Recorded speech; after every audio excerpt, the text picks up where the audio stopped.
to set the new American League record. When New York sports happens, talk about it here. The Fan, 1019 FM, and always live on the Free Varsity app. It's KM to AM on WFAN. Sports Radio 101. Yeah, that's a sweep. Bring the brooms out for Kansas City. New York City, let's do it, man. Dial 888-808-1019 one time. The Yankees win. The Yankees win. It feels good to win. It feels good to win every night.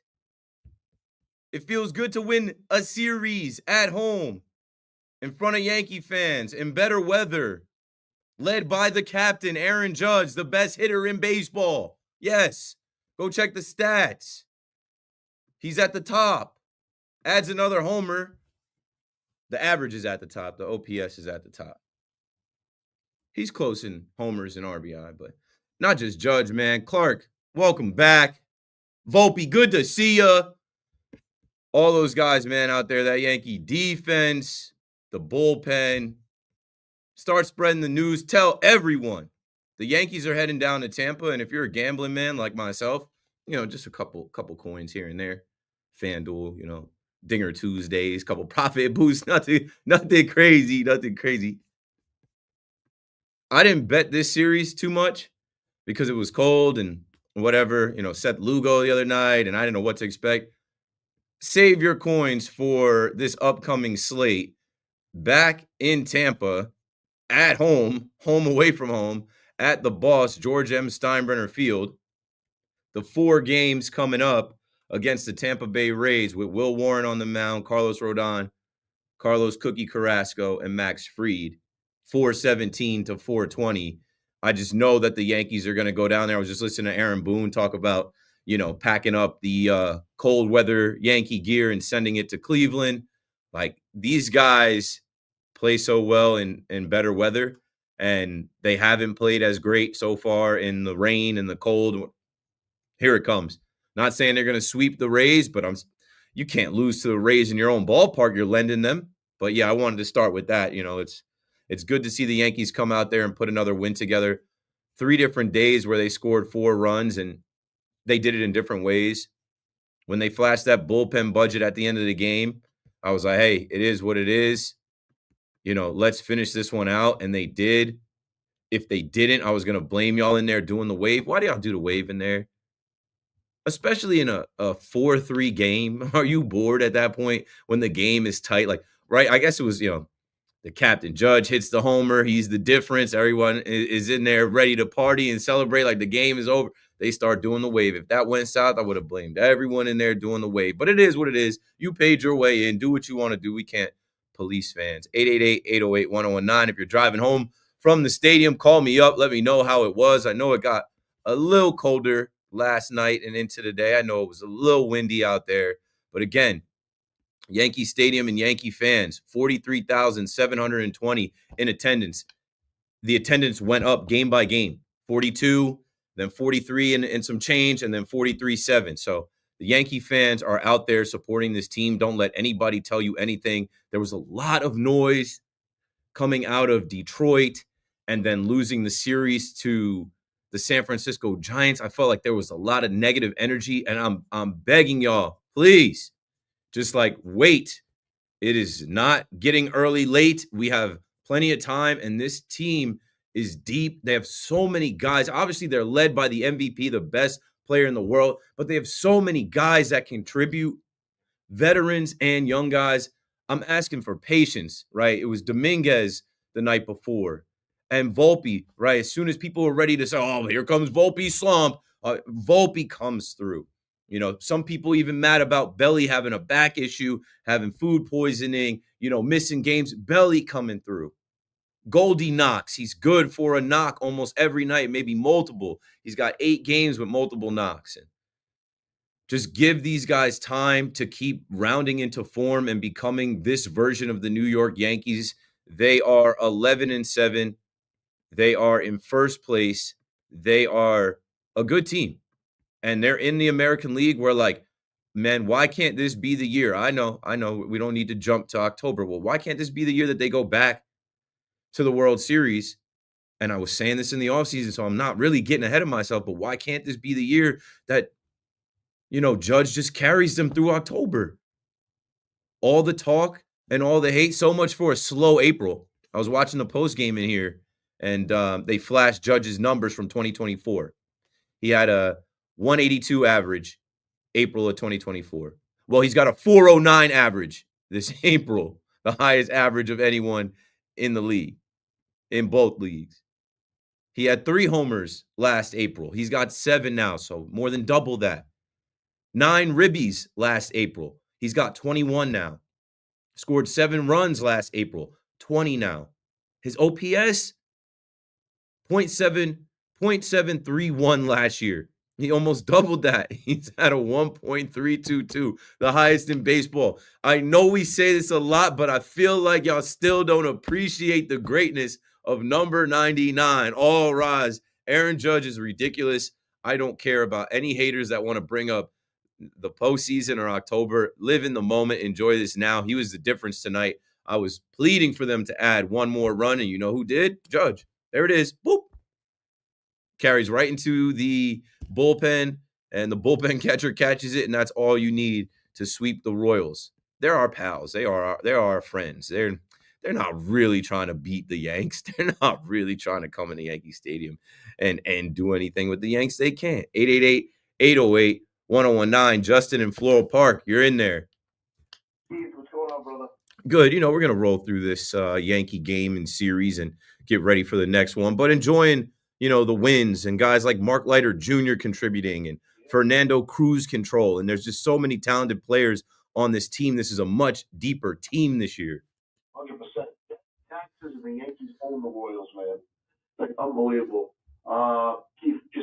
Keep it rolling. Like I said, I'm not going crazy until this is 50, 75 games in, and then we'll see what the rotation looks like. It was a good start for Schmidt. He battled through 5 in the third, and you know what? Just have him out there every 5 days is a blessing. I don't want to see Stroman pitch another inning for the Yankees, so I'd rather stay with Cookie Carrasco and then make a move at the deadline. And I'll tell you, Bellinger, man, listen, I know he's not Juan Soto offensively, but Juan Soto's not making that play defensively. I'll tell you that right now. That's what the streets are saying. There's a lot of people in these Yankee Twitter streets like, hey, I know a guy that doesn't make that play. That could have been a lot different at the end of that game. Check on your boy Frank the Tank, man. I think the guy's gonna lose it by the time May.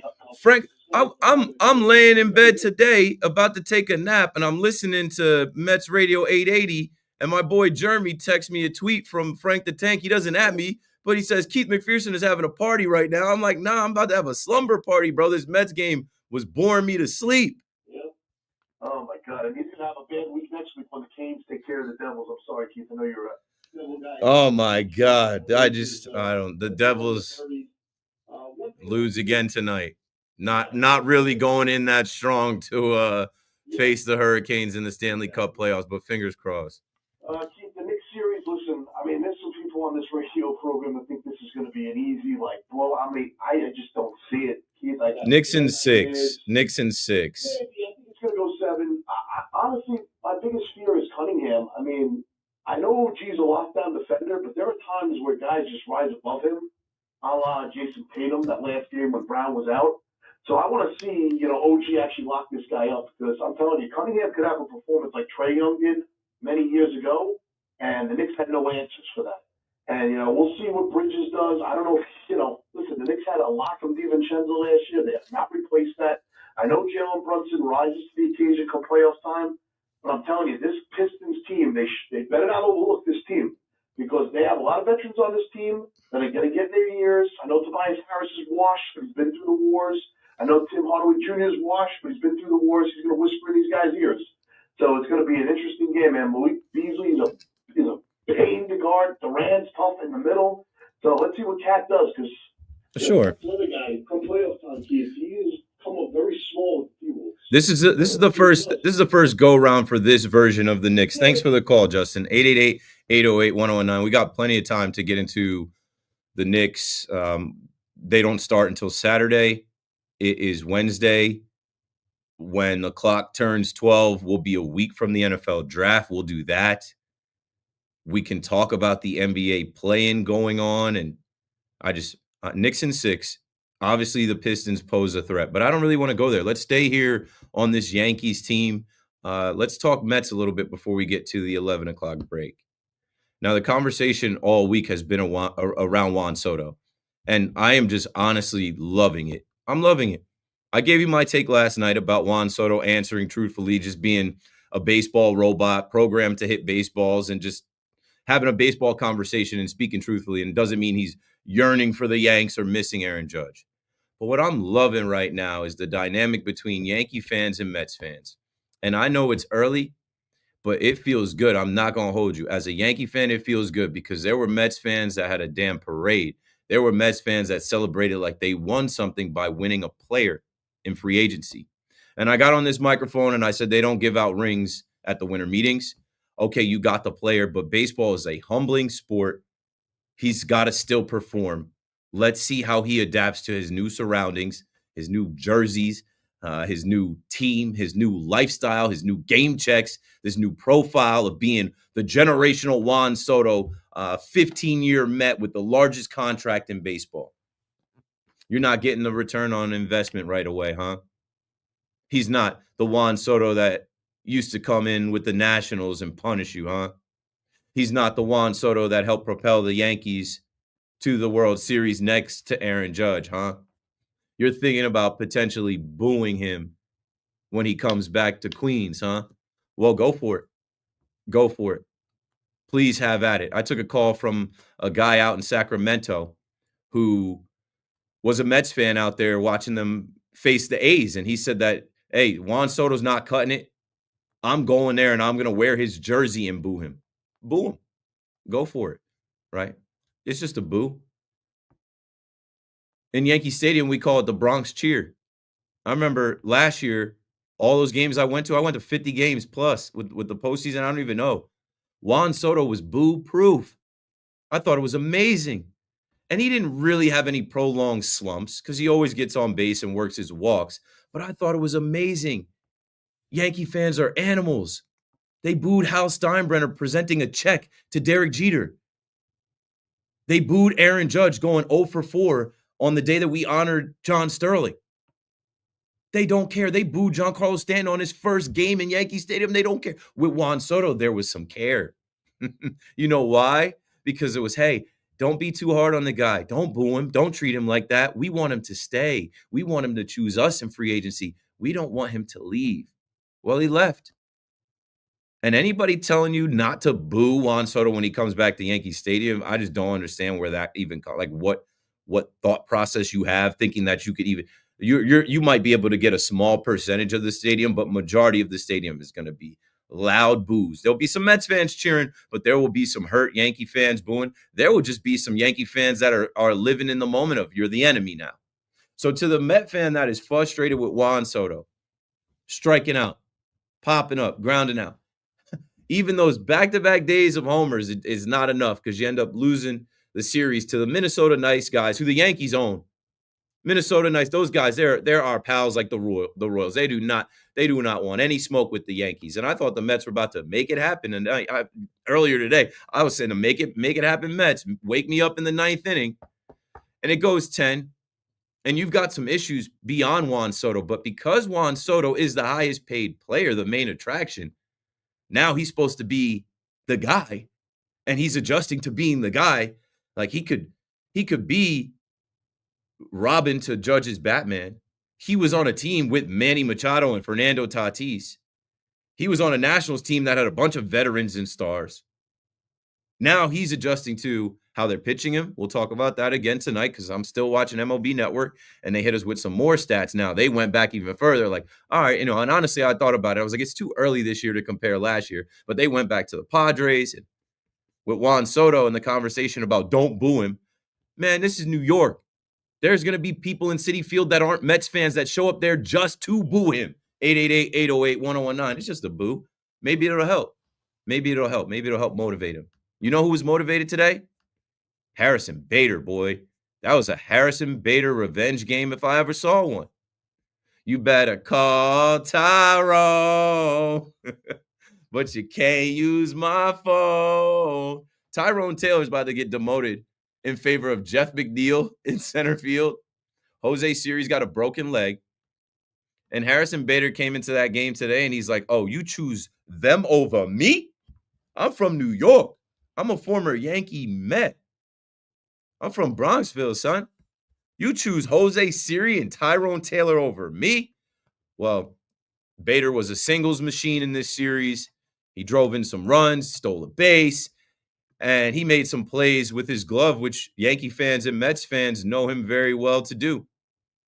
And in a game where the Mets had to go with Brazoban as the opener in the rubber match, some Minnesota matinee baseball, and they go to Justin Hagenman in his debut, and he was solid. He was good.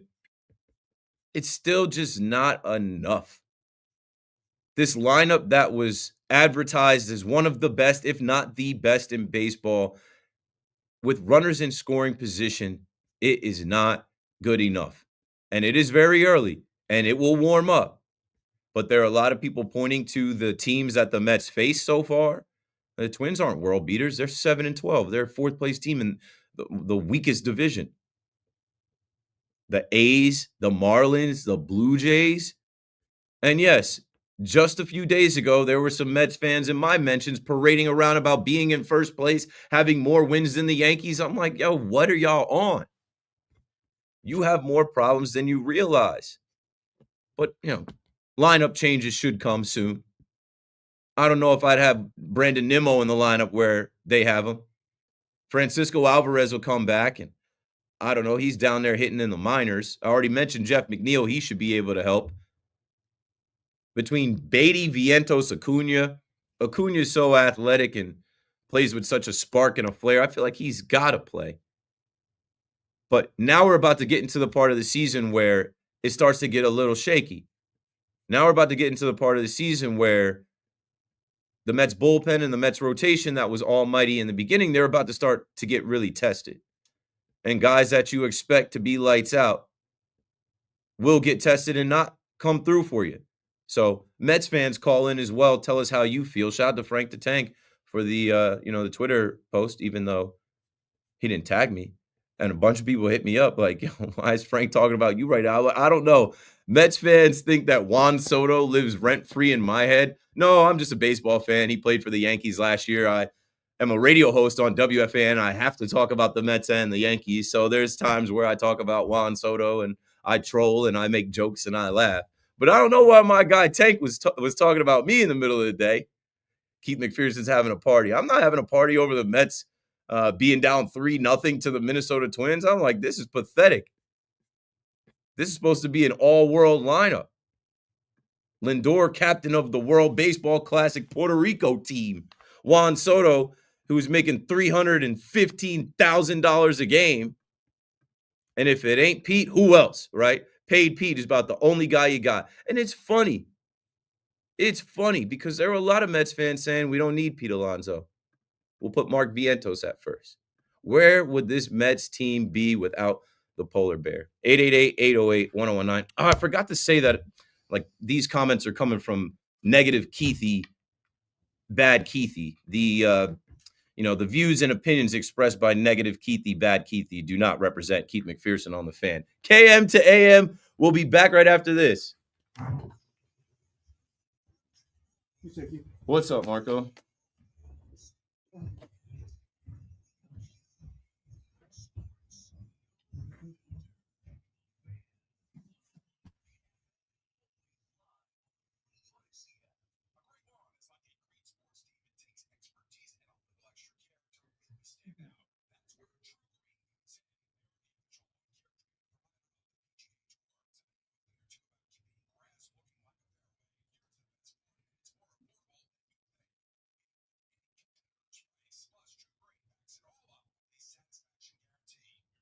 Yo, I can't see the fan only.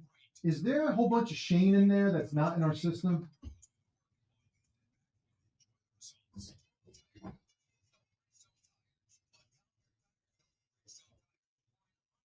Yeah. Yeah, there's 4 in the Giant folder, but I just saw something here, but I lost it because I clicked on something. It was the in queue, but it's buried. That there was a whole bunch of Shane, and I don't know where the fuck it is.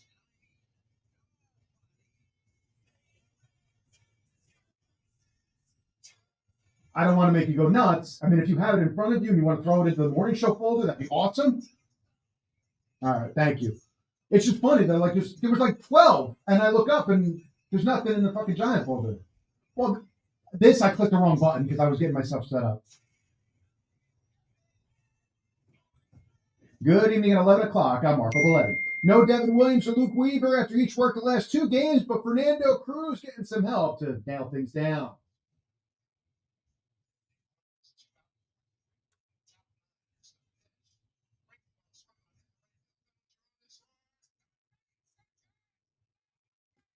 Cody Bellinger preserving the sweep of the Royals 4-3. Dave Sims, the call right here on the Fan. Aaron Judge, 3 more hits, including his 7th homer. Anthony Volpe added a 2-run double. Clark Schmidt allowed 3 runs in 5 2/3 in his season debut.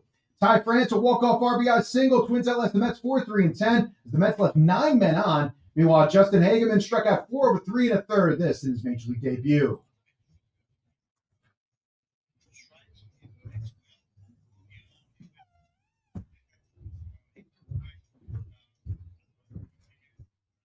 Meanwhile, Joe Shane made it clear he'd be willing to use Travis Hunter both sides of the ball. He doesn't have to draft a quarterback, and it's possible he could even be looking to trade out of that 3rd pick.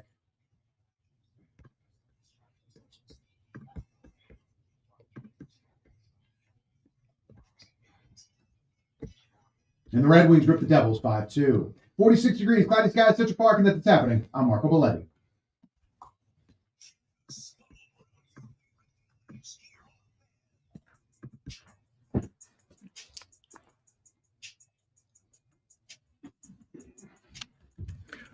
You already know who it is.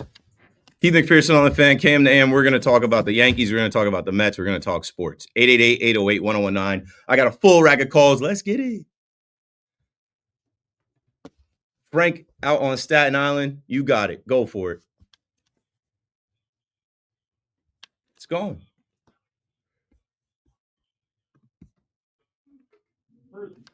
It looks like no one ever knows having a great season so far. Knock on wood. Do you think the reason that they didn't just go ahead with that, aside from like the money reason, is because they're kind of waiting to see what's going on with Kyle Tucker on the Cubs, whether or not he'll sign an extension? Because I imagine this is what I'm hoping is, because I want Nolan Arenado at 3rd. Like, we need the help. It would be, a great way to like increase our offense production with him at 3rd, which we're getting like nothing. Do you think if Kyle Tucker signed an extension right now with the Cubs, that would pretty much give them the green light to go ahead and just trade for Nolan Arenado? Because I haven't put those two things together. You feel that way because Hal said the $307 million that they've spent is enough. Like you feel like they can't afford to have it is one or the other. Well, yeah, they're capping themselves, obviously, but I mean, I don't know why. That's another story, but. You could have had Arenado in March. You could have Arenado tomorrow. You could have Arenado in July. Tucker, you might not have a chance to get Tucker at all. They don't want to. It seems like maybe they don't want to add that to their salary in the event that Kyle Tucker either becomes available before the trade deadline because he's not going to sign an extension from the Cubs, or in the event that we have a fair shot at him in free agency. In which case, I don't know.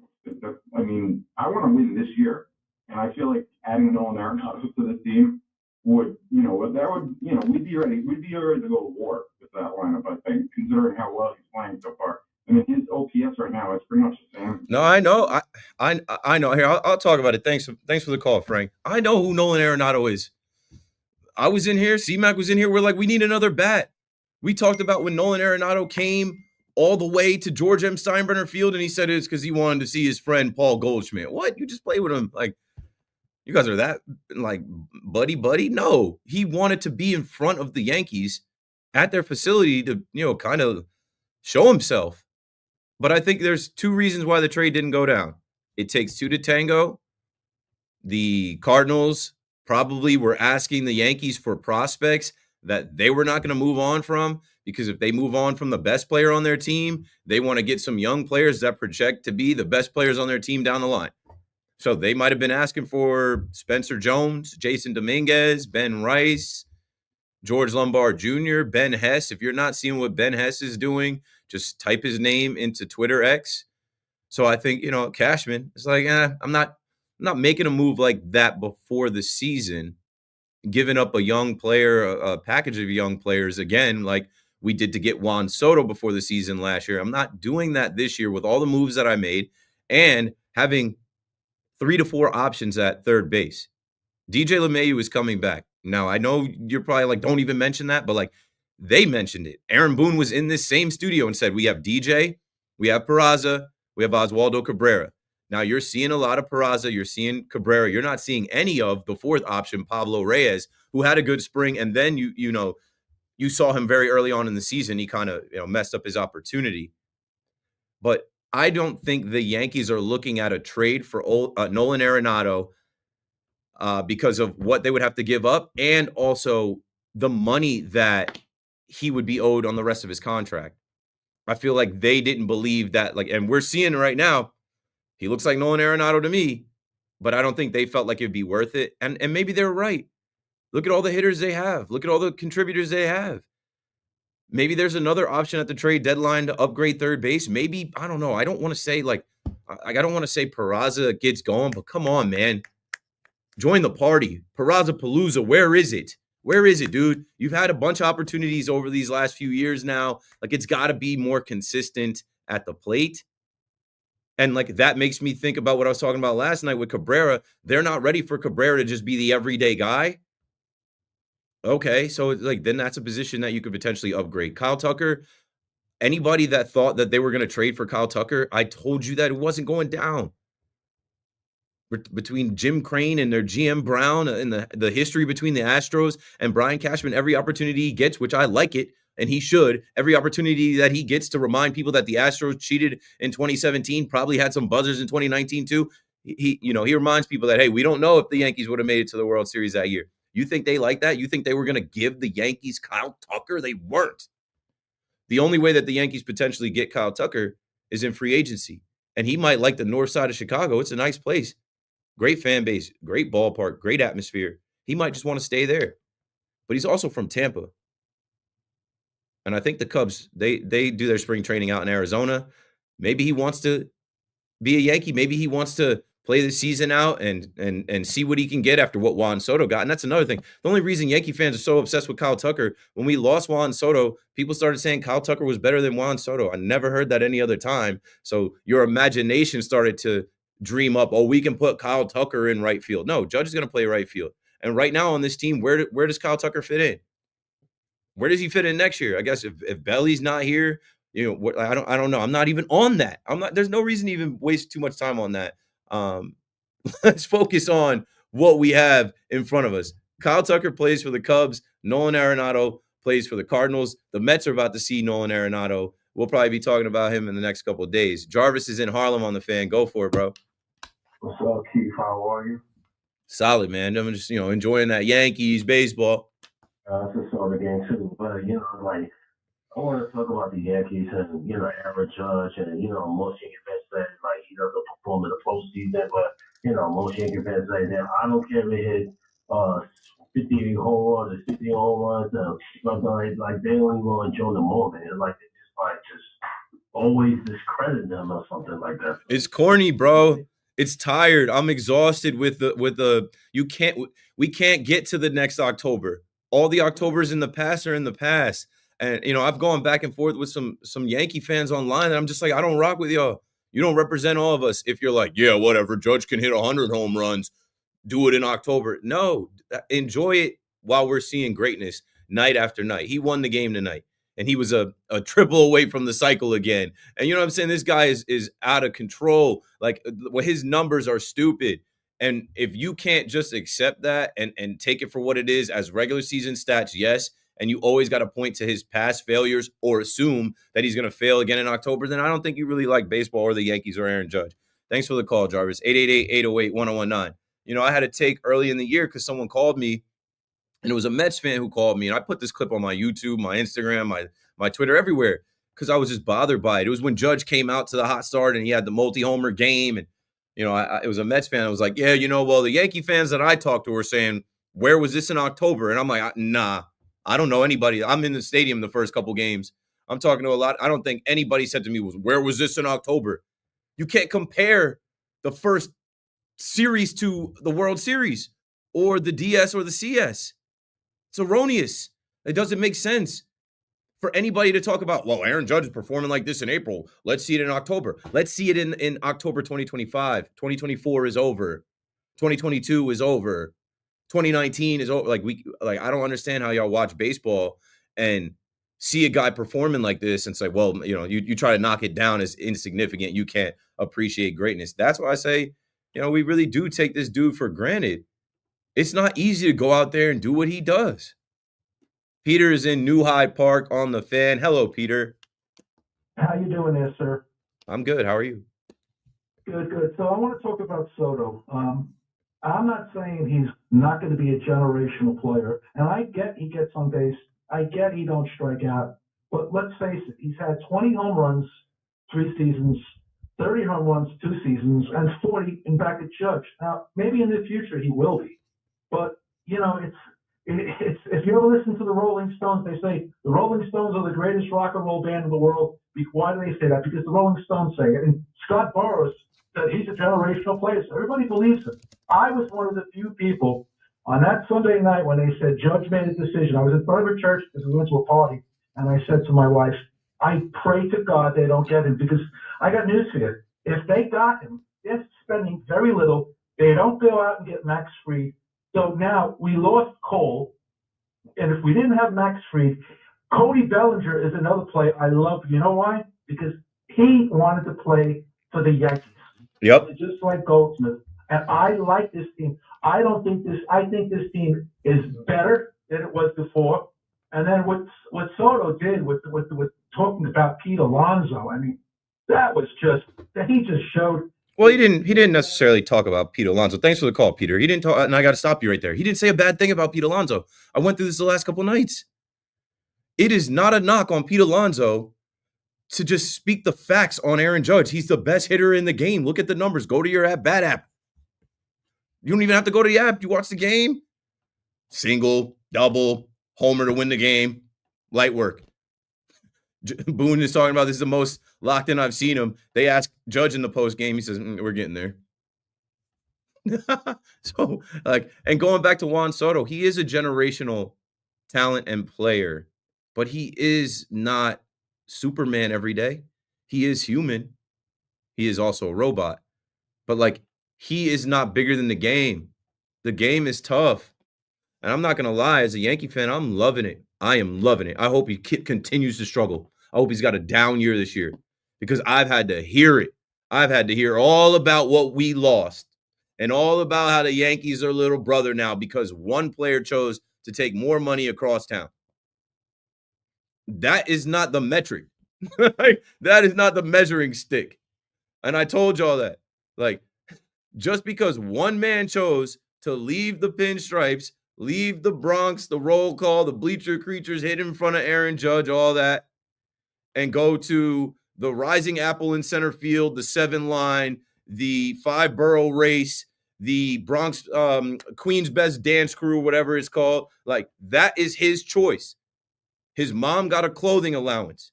His family has the Supreme Court of Soto suite number 22 for free. They have a security detail, and he's got 22 premium tickets to the Clover Club every game. And the people that he puts in the Clover Club now might have to hear people next to them, boo, this guy sucks. Boo, overpaid and overrated. I'm loving it.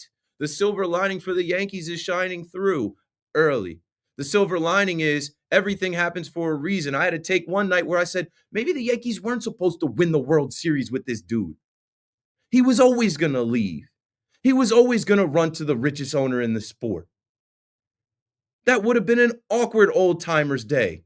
That would have been an awkward return. This is the same guy that watched his teammates sobbing and crying after they lost Game 5 in embarrassing fashion, and he turned his hat around in Yankee Stadium, in the Yankees clubhouse, and said, I'm available to all 30 teams. They weren't supposed to win it with him.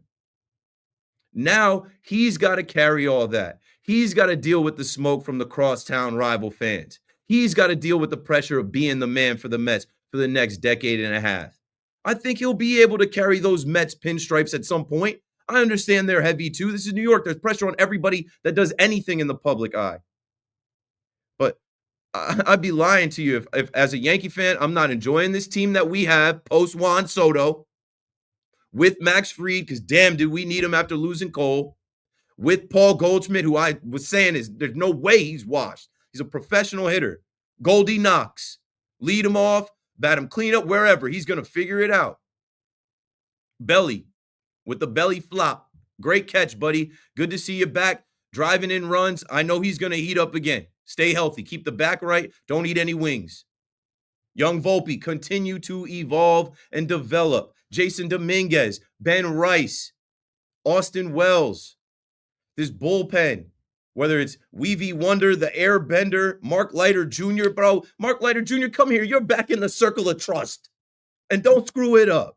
888-808-1019. It feels good to have a team post Juan Soto where there are fans in baseball and in town that told Yankee fans, you're cooked, you're done. The pinstripes don't matter anymore. The Yankees aren't the Yankees anymore, as if the Yankees are going to just fold up shop and go out of business because Juan Soto chose to go hang out with Mr. and Mrs. Met. No, sir. No, sir. Sean is in Stony Point. Sean, you're on the fan. Keith, what's happening, man? You know, talking the talk. I know. Yo, remember me? I'm the Mets fan that went to London, and I was dating the Yankee fan for a little bit. You went to the London series last year? Yeah. And I remember saying, go. Make sure you go to that. It's a great experience, yes. Yeah, it was. So I'm here with my buddy. He's the Yankee fan. We were just talking. Does Soto make that catch tonight with Bellinger? He probably doesn't get the right read on it. He might have been, positioned in the outfield the wrong way. I don't know. The level of difficulty, I think he should make that catch. But you know what? Yankee fans say, hey, the guy we had last year doesn't get there. Yeah. It wasn't that hard of a catch. The only catch I saw ever from Juan Soto last year was when he just like straight up like a slide into second base. Like he's not making that diving play like to his right side. I've seen some catches on the warning track, but he just had a catch in Marlins Park for the Mets going to his left, tracking a ball down. So let's not say I don't know what the catch probability was on that play. I know we kind of overdo it with knocking his defense. He's still a great player. He's still going to come out of his slump and funk here. It's just harder to do with a new team, a new jersey, new environment, just all of this pressure of the contract, all of this talk. Like, it ain't going to be easy for the guy, but he's going to work his way out of it at some point. He still wants Soto. You're a Yankee fan, right? Me? Yes. Yeah. Sorry, Keith. You don't know. I haven't been listening to you. No, I don't know, man. I feel like even with like Chisholm too on the Yankees, I feel like once they hit the warm weather though. Yeah, I left Jazz out, and I didn't mean to. As I was running through the names of players, this team is deep. There are a lot of good players and a lot of players that contribute to the success of this team so far. And I think they're only going to gel and get better and trust each other. And they're going to get players back, and they're going to get players at the deadline. And why can't they come out of the American League again? It's going to be a little harder for Juan Soto and the Mets to come out of the National League, and we always knew that. And that was another thing. Juan Soto says he felt like he had a better chance to win with the Mets. That's cap, bro. We don't believe you. You need more people. We got to play the Phillies. You guys got no one in your division. We do need more people too. I feel like You guys got people in the division, but we got the Phillies. No, the fact that Steinbrenner said, "Oh, we're out of roof," that's like Georgie's actually rolling over in his grave right now. But it isn't that he said he's out of loot, which I didn't like it either. What I didn't like him saying is I don't believe that spending like makes you winners, or he said something like, I don't believe you have to spend the most to have the best team. I'm like, the Dodgers just beat you in the World Series. They spent the most last offseason. They did it again. If they go back to back, like that proof is right there. But when you look at this team, guys, when you look at this team, how much is Ben Rice making? How much is Jason Dominguez? Like, that's what he meant. He's like, we have a talented team with young players that aren't making that much and some players that are making that much. Like the guys that are making the most outside of Judge, Stanton and Cole, they're not helping the team right now. And you can't make a team on the great players. You look at the two greatest players that came up, Trout and Ohtani. They were on the Angels. They didn't make the playoffs. What, 3 years, 2 years? Right. You had literally two GOATs on a team. They got swept by the Red Sox.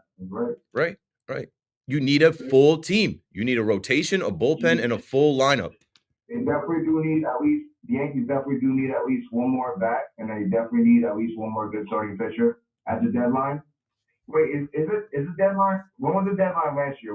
It's always late July into August. It's probably either the 31st or August 1st now. And then August is like some sort of like old buy-in type thing. I don't know why. It's July 30th this year, 6 p.m. Thanks for the call, guys. 888-808-1019. The Yankees are going to add at the deadline, and they might add more. And, like, how great are the two guys that they added last year now? They might not have had this much of Jazz had an immediate impact. And Mark Leiter Jr. was great in the postseason when called on after Ian Hamilton got hurt. But when you look at Jazz right now with 6 homers and the swag and the joy that he plays with and the energy and the vibes that he brings, and then Mark Leiter Jr. now, like what I saw from him tonight, that's why I just say you're back in the circle of trust, buddy. Come here. Like, don't screw it up. Like, they're going to add talent. Clark Schmidt returned tonight. Good to have him. You didn't have to see a Marcus Stroman start. Like, it could have been different if Stroman is out there. Luis Gil was supposed to start coming back. Luis Gil had a setback, right? He was shut down since March. He's got the lat strain. They checked the MRI, and he hadn't healed as they expected. So, they're shutting him down for another 10 days. That's okay. Carlos Carrasco's been all right. Will Warren has been all right. We're going to get a good start out of Carlos Rodon. We got a good enough one opening day. He's due for another good one, maybe going back to Tampa in the spring training environment. Maybe that helps. So Gil will be back. Stanton will be back. Jonathan Loáisiga was thrown on the mound today. Help is on the way, and they have enough players right now where, like, they don't necessarily need that much help. They're not in their final form. The Yankees are going to get stronger, and they have the best player in the game by a lot. Ryan is in Roxbury, New Jersey. Ryan, talk to us. You're on. Hey, how are you? I'm just calling in to talk about Aaron Judge's performance and stuff like that. We, as Yankee fans, myself included, we need to embrace what's going on right now. And a lot of people talk about the postseason, but people got to realize that the postseason is the best pitchers in all the league trying to beat one guy because they know that he can beat them. And us as Yankee fans need to really put in perspective that either throwing their best to get him out because he is the best. We wouldn't be there without him. Yeah, I'm glad you said that. That's what I mean when I'm like, I don't know how people watch baseball and they compare the opening week series or the first couple series of the year to the best teams, aces, high leverage situations, a packed house, the whole world watching. It is completely different. And as a manager, say I'm a manager of the Dodgers last year, I'm doing whatever I can to not have 99 beat me, and I'm going to put the pressure on everyone else. So I'm throwing him borderline pitches that are balls or borderline pitches that are strikes to make him make a swing that he doesn't want to do, to try to do too much. And that's exactly what happens. You can't blame Judge either because he's trying to do what's best for his team and perform. And we need to kind of take it in stride and respect what he's doing. We have to. Thanks for the call, Ryan. And we have to think about last year's team. Last year's team, Anthony Rizzo was getting at bats. What team is Anthony Rizzo on? Last year, Alex Verdugo was being relied upon. Tommy Kahnle was being relied upon. This team is better. Pray for health. Pray that they stay healthy, man. Let's go to Brooklyn and talk to Eli next. Eli, you got it. You're on. Hey, what's going on? I'm driving back from the game now. Sitting Legends. was an incredible game. I was sitting there. I was like, Volpe is gonna hit this double, and he hit. The crowd was hyped. It was incredible. Yes, we could do better on the pitching, but they're amazing. They're incredible. I'm so happy right now. Good, man. Good night to go to Legends.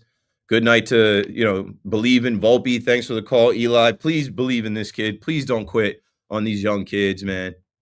Please don't quit on 23, about to be 24-year-old shortstop who loves the team, who's one of us, who grew up a Yankee fan, who's living his dream, who actually is on his way to being one of the better shortstops that we've seen. Like, please don't quit on this kid. Same thing with, Dominguez and Cabrera and Rice and all these guys, like Volpe coming through tonight, Zach, or what's his name? Who was pitching? Chris Bubich, Chris under Bubich. He kept challenging him. Volpedo comes through, laces one. And it's like, hey, just give these guys an opportunity. Baseball is a tough game. It is a humbling game, right? Juan Soto is struggling. Juan Soto is the highest paid guy in all. Juan Soto is automatic, Sotomatic. He's struggling. So, like, Mets fans are impatient with Juan Soto. He's a veteran.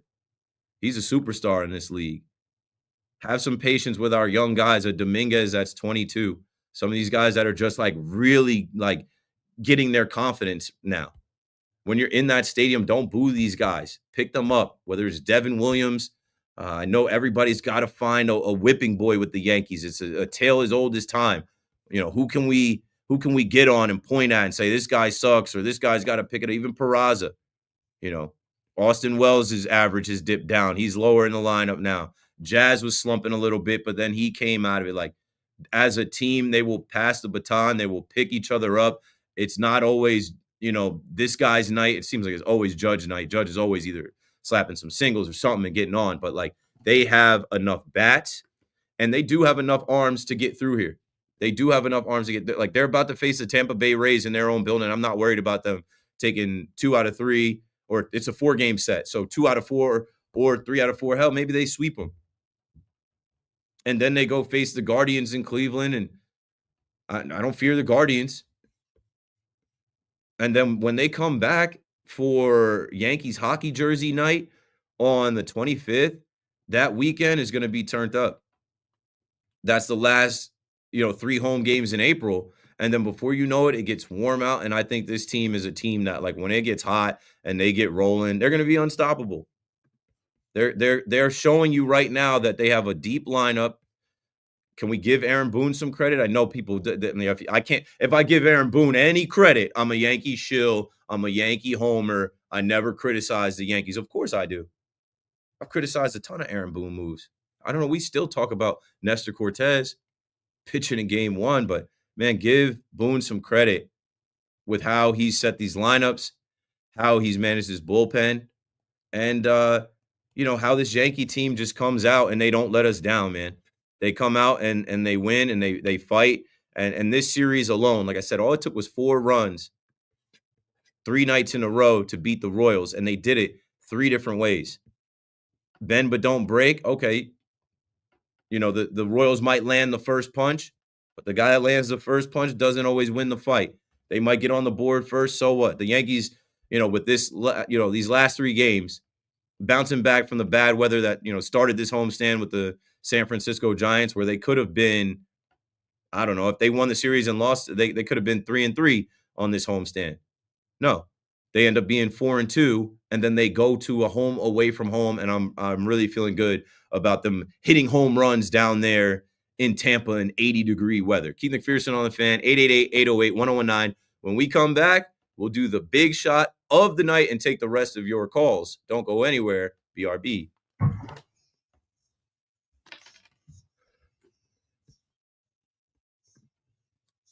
Yo, I haven't been in the chat, so let me try and do that. Pam, what up? Yup, start spreading the news. What's going on with Soto? What the hell? What the helly?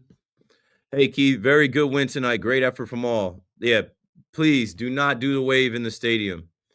Who listens to that post-game radio show? It's as long as the game. It's like 45 minutes, and you'd be surprised. There are advertisers built into that show, and there are a ton of people that listen to that show every day. Shout out to E-Man, but when it was Sweeney Murdy, I used to listen to it religiously because Sweeney Murdy was so even-keeled, whether the Yankees won or lost, he was so measured and did it the same way. Like, I needed that. Judge will be the best indefinitely if Ohtani doesn't pitch soon. Yeah, I'm not even worried about Ohtani. Everyone keeps saying Ohtani. Yeah, they're only saying Ohtani because Ohtani is two players. Ohtani hasn't been two players in almost 2 years. Exactly. We're right on the same page. Yep. This is a much deeper Yankee team this year, and they are reaping the awards of it as of now. Correct. We're going to pitcher. Are you talking about Soto? Why is only Alonso hitting? Because Alonso is carefree living. They pay him $30 million this year. Alonso's got a baby on the way. He's good. He's out there not pressing at all. Instead of booing, what will happen if we all make a plan to start laughing? It won't sound like that in the stadium.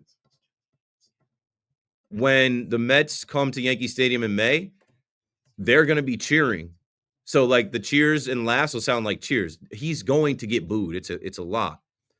NBA is more of a superstar league. Juan Soto is great, but the Yankees don't really need him as long. Yeah, they have a superstar. Sporty Girl 31 on Twitch. Appreciate you holding the Twitch down. I need more Twitch subs. Because he has to prove a point, has a huge chip on his shoulder. Yeah, Soto is like egomaniac. The Mets' jealousy is real. The Mets being jealous of the Yankees? It's a sweep. Broomed them. Dodgers lose 16-0. Nobody says anything. Only when the Mets lose, everybody. Well, that's baseball, Susan. Like, they're the Dodgers. They're the reigning champs. I'm about to look at the scores now. No one cares if they did they lose 16-0 today? I don't think so. No, they're playing right now. They're up 7-6. So irrelevant. I don't know what you're talking about, bro. We don't care about the score. We care about the record. Like everybody's gonna lose. Everybody's gonna have a game where they pitch position players. Where would the Mets be without Pete? Where would the Yankees be without Judge? We crossed that road in 2022. Aaron Judge, Arson Judge, appears to be headed to the San Francisco Giants. We had that thought. The reason I say that is because just a few months ago, Mets fans were calling this radio station saying they didn't need Pete Alonso. That's incorrect. Did you see the Yankees Fanatic Fest panel with CeCe and Spike? Yeah, actually. I might want to add that into my tell me something cool.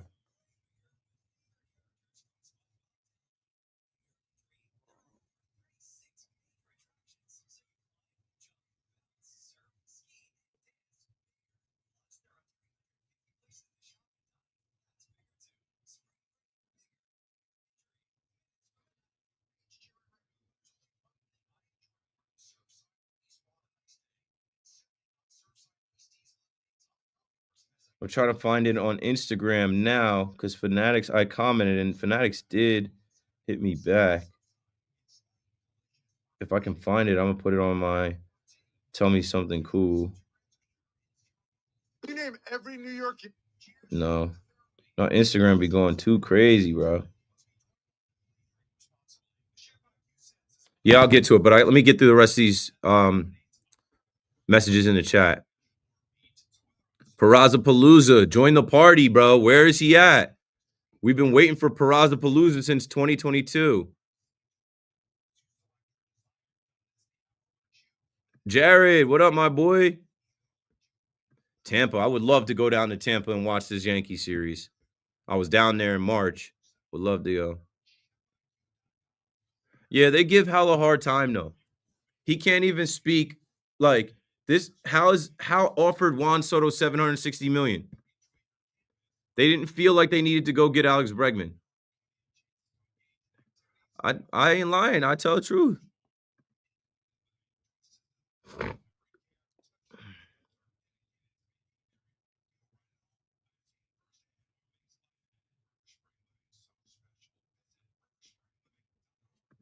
Bro, your jealousy is based on how you performed in the clutch. Everyone is measured on how they won. The Yankees were in the World Series. You're a whole Mets fan. They haven't been to the World Series in a decade. They haven't won one in 40 years. I'm tired of y'all telling me what is what. Enough already. I'm tired of y'all talking about Judge like not performing. They this era of the Yankees that are in the postseason every year that have been to Judge has been to what 4 ALCSs, 17, 19, 22, and 24. Like he is the reason. Did your family get free WFA and gear when you signed up? Nah. I got honestly to this day, we don't have enough gear. I wear my own merch. I've gotten 3 free WFAN shirts. Should have a lot more. Keith always watching Mets games, talking like he a Yankee fam. You gotta be dense, fan. You gotta be dense. Do you understand where I am? Do you understand this? This is WFAN. You see that S and Y logo? That's where they play the Mets games. Do you understand? I have to talk about the freaking Mets. Do you understand? This is New York. Do you understand that, like, when I was doing Yankee podcasts and content, I never talked about the Mets? I have to watch the Mets games. I have to know what's happening with the Mets. I wouldn't watch a second of the Mets. I grew up not even paying attention to them. That's not my team, bro. I don't get jiggy with the blue and orange. There's nothing about them that attracted me young. I'm doing my job to the best of my ability. And to the victor go the spoils. They lost, Yankees won. We're going to keep talking about the New York Yankees.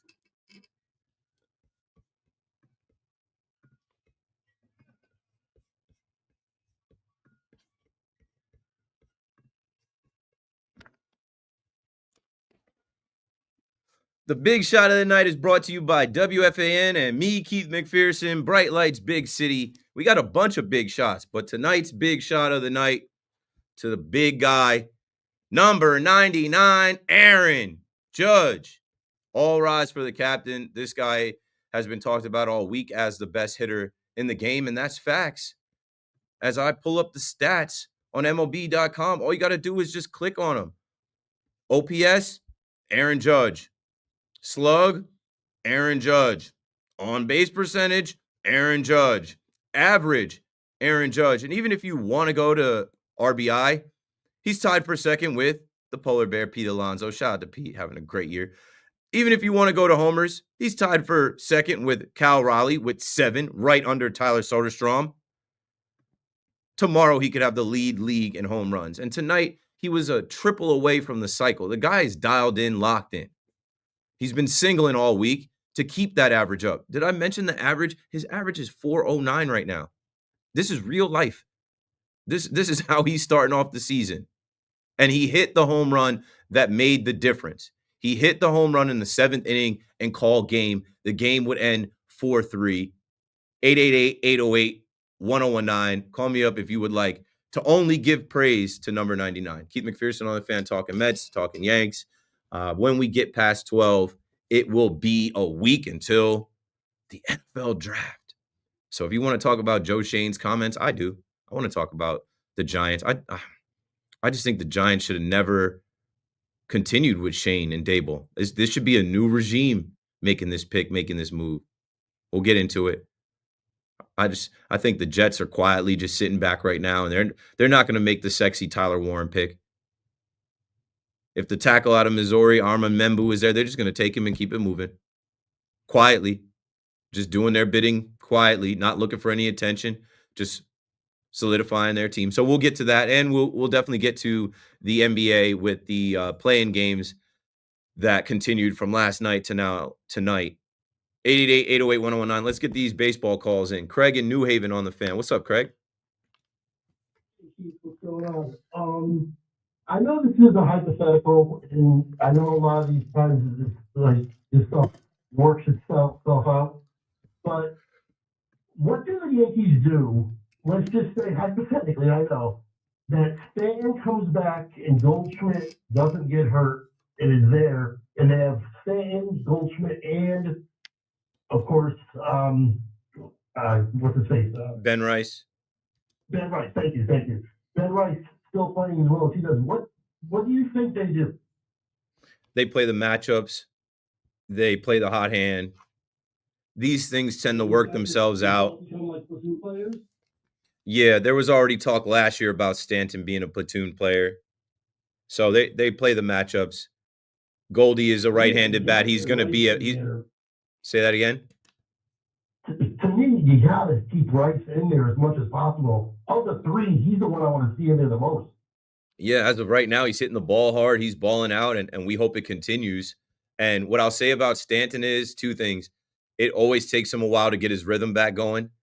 And he's a postseason performer. They're not going to rush him back if everything is going good. And Goldschmidt is fine at first, and Ben Rice is DHing. And obviously tonight you see Judge get the DH spot. Like it's kind of crazy to say like they don't need Stanton right now. They do need a right-handed bat. So that's another thing too. Like they're going to play the matchups. They're going to pinch hit. They're gonna take their time bringing Stanton back. They're not in a rush to bring him back. The guy's in pain. He's going to play through pain, and it's most important to have him for September going into October, and they can let him chill. And it's also good to see. Let's see how long Ben Rice can continue this run. Right, he's got to keep it up, obviously. But if he does, he's the one I want to see. Everybody, you're not alone. That's the best 22 in New York. I mean, everybody wants to see Ben Arroz. Ben Rice, that ball is cooked. Let him cook. They're going to let him cook. But like Stanton is a monster as well. It's not going to hurt to have that right-handed bat in the lineup. They're going to play the matchups. Lefty pitcher, Stanton probably gets that nod. Righty pitcher, Ben Rice probably gets that nod. How about Paul Goldschmidt? 348 average. This guy's got what? 23 hits on the year? Good to have him. These are good problems to have. This is what I'm talking about, depth. This is what I'm talking about, like silver lining. It's hard to predict this, right? I remember Stanton last year saying to Soto, stay with us, man. Just stay with us. Like basically saying, we're not done. We're going to run this back. Stay with us. We'll get right back here. Well, we can get right back without him. Didn't know Ben Rice was going to be this. Didn't know Dominguez. Like the World Series team we saw last year, Ben Rice didn't power them there, didn't help them get there. Dominguez didn't have a role with that team. Even the version of Trent Grisham that the Yankees are getting, they didn't need Trent Grisham last year. They probably should have gave him a look over Verdugo. But like this is a better team. This is a more deep team, and they're not fully healthy, and they will add at the deadline. So let's keep it rolling, man. It's good to sweep at home. It's good to win in different ways. It's good to get a guy in the rotation back. Look at the timing. Look at how this homestand started in a miserable, cold, rainy game on Friday where Marcus Stroman gives up the game in the first inning, and then he would have been on the mound tonight. No, Clark Schmidt is ready to go. And can I say this about Clark Schmidt? He ended up getting to 72 pitches. He went deeper in the game than I imagined, and he looked like he had all his stuff going, and I was good. I was good with what I saw from Clark tonight. Frank is in Jersey on the Fan. Frank was at the game. What'd you think, Frank? Hey, Keith, how you doing? I have two takeaways. Number one, I won't take too long because you laid it out perfectly before when you talked about everybody on the team. But my one takeaway tonight, Clark Schmidt, bro. That kid only threw 44 pitches through 4 innings. Efficient, yes. I said to my daughter, who is the son I never had, this kid, this is the reason why I'm here tonight. I've been to a million Yankee games, and I want to see this kid tonight because that is going to be the most. Fried, Rodon, Schmidt. Anything after that, I'll take it. And I don't wish ill on anybody, but I don't really want to see Stroman anytime soon. You're not alone in that regard. And one more thing, watching Paul Goldschmidt play ball, that guy is a professional, man, and I'm glad we got him. And that's it. Thanks, Keith. Thanks for the call, Frank. Yeah, very early in that game, as I go back to the box score, when I talk about efficiency, in the second inning, Clark only threw 8 pitches, and he got the fly out, ground out, and I'm like, good. And he's going right at these guys. He's not nibbling. He's throwing pitches in the zone. He's got everything working, and I'm like, dang, the timing. And you know what's funny? Him and Stroman are boys. Like they're good friends, and like They vibe with each other, and I'm sure Stroman, wherever he was rooting for Clark and was happy for Clark. And we're all happy for Clark because we need the pitching. Minor setback with Luis Gil, it's okay. Eyes are on Carlos Rodon. Carlos Rodon has to shake out of it. Here we are again. Last year, a lot of the conversation was, oh, this Yankee team will go as far as Carlos Rodon goes. He's the question mark. He's the one they got to figure out. He's making so much money. He's got to be a shake it off, man. Overcome. That's really where I'm at with this. Like, Carlos Carrasco is a veteran. He's got some moxie. He's been C is for cookie. Good enough for me. Max Fried, say less. You got Clark now. Stroman's out. Will Warren is a young guy willing himself through games. And like I said the other night, go look at the Will Warren starts. You can make an argument that like those losses aren't on him, that the Yankees were in those games, could have won those games with him on the mound. It's a vibe thing. It's about, the guy on the mound. Clark brings a lot of swag and energy. You see Clark with the beard? Oh, that's grown man Clark. You see Clark with the beard out there? Let's go to Brooklyn. Talk to Rick. What's up, Ricky? Hey, listen, I'm dying. I'm laughing over here because you Yankee fans are hilarious, man. You guys loved Juan Soto. Now all of a sudden he can't field. Oh, now he's not a good clubhouse guy. You're bitter. And your boy Judge. Now he hits. He's the man during the season, but we all know what happens in the postseason. He disappears. You're going to need Juan Soto, okay? Okay, Ricky. Who's saying he's not a good clubhouse guy? I haven't said that. Who said he's not a good clubhouse guy? I just said, I don't know, rewind in the free Odyssey app. I just said we make a lot about him not being able to field. I was talking to the two guys that were on the phone together, and we were talking about the catch probability with the last play that Belly made. And I'm like, I don't know. I just gave Juan Soto credit for the catch he made against the Marlins where he was running to his left and ran a ball down. I'm not like that. I watched him very closely last year. And some Yankee fans are funny. Like, they can't give him any love or credit at all. And I get it. He's dead to you. He's the enemy, whatever. Like, as a baseball fan, I'm like, no, this is still Juan Soto, bro. He's going to get his at some point. Fingers crossed it's not against the Yankees. 888-808-1019. But, like, you got to understand the dynamic that exists here now. It is fun. I am loving it. If the Subway Series didn't have any juice, or like I've told you guys for years now on the Fan, the Yankees don't care about the Subway Series. I bet they care now. I bet there's a little more care this year with Juan Soto over there. I can't wait. I don't know where I'm going to be sitting. I'll probably be all over the stadium. I'll probably be right over there, right field, just to catch some of the banter, some of the heckling, some of the back and forth.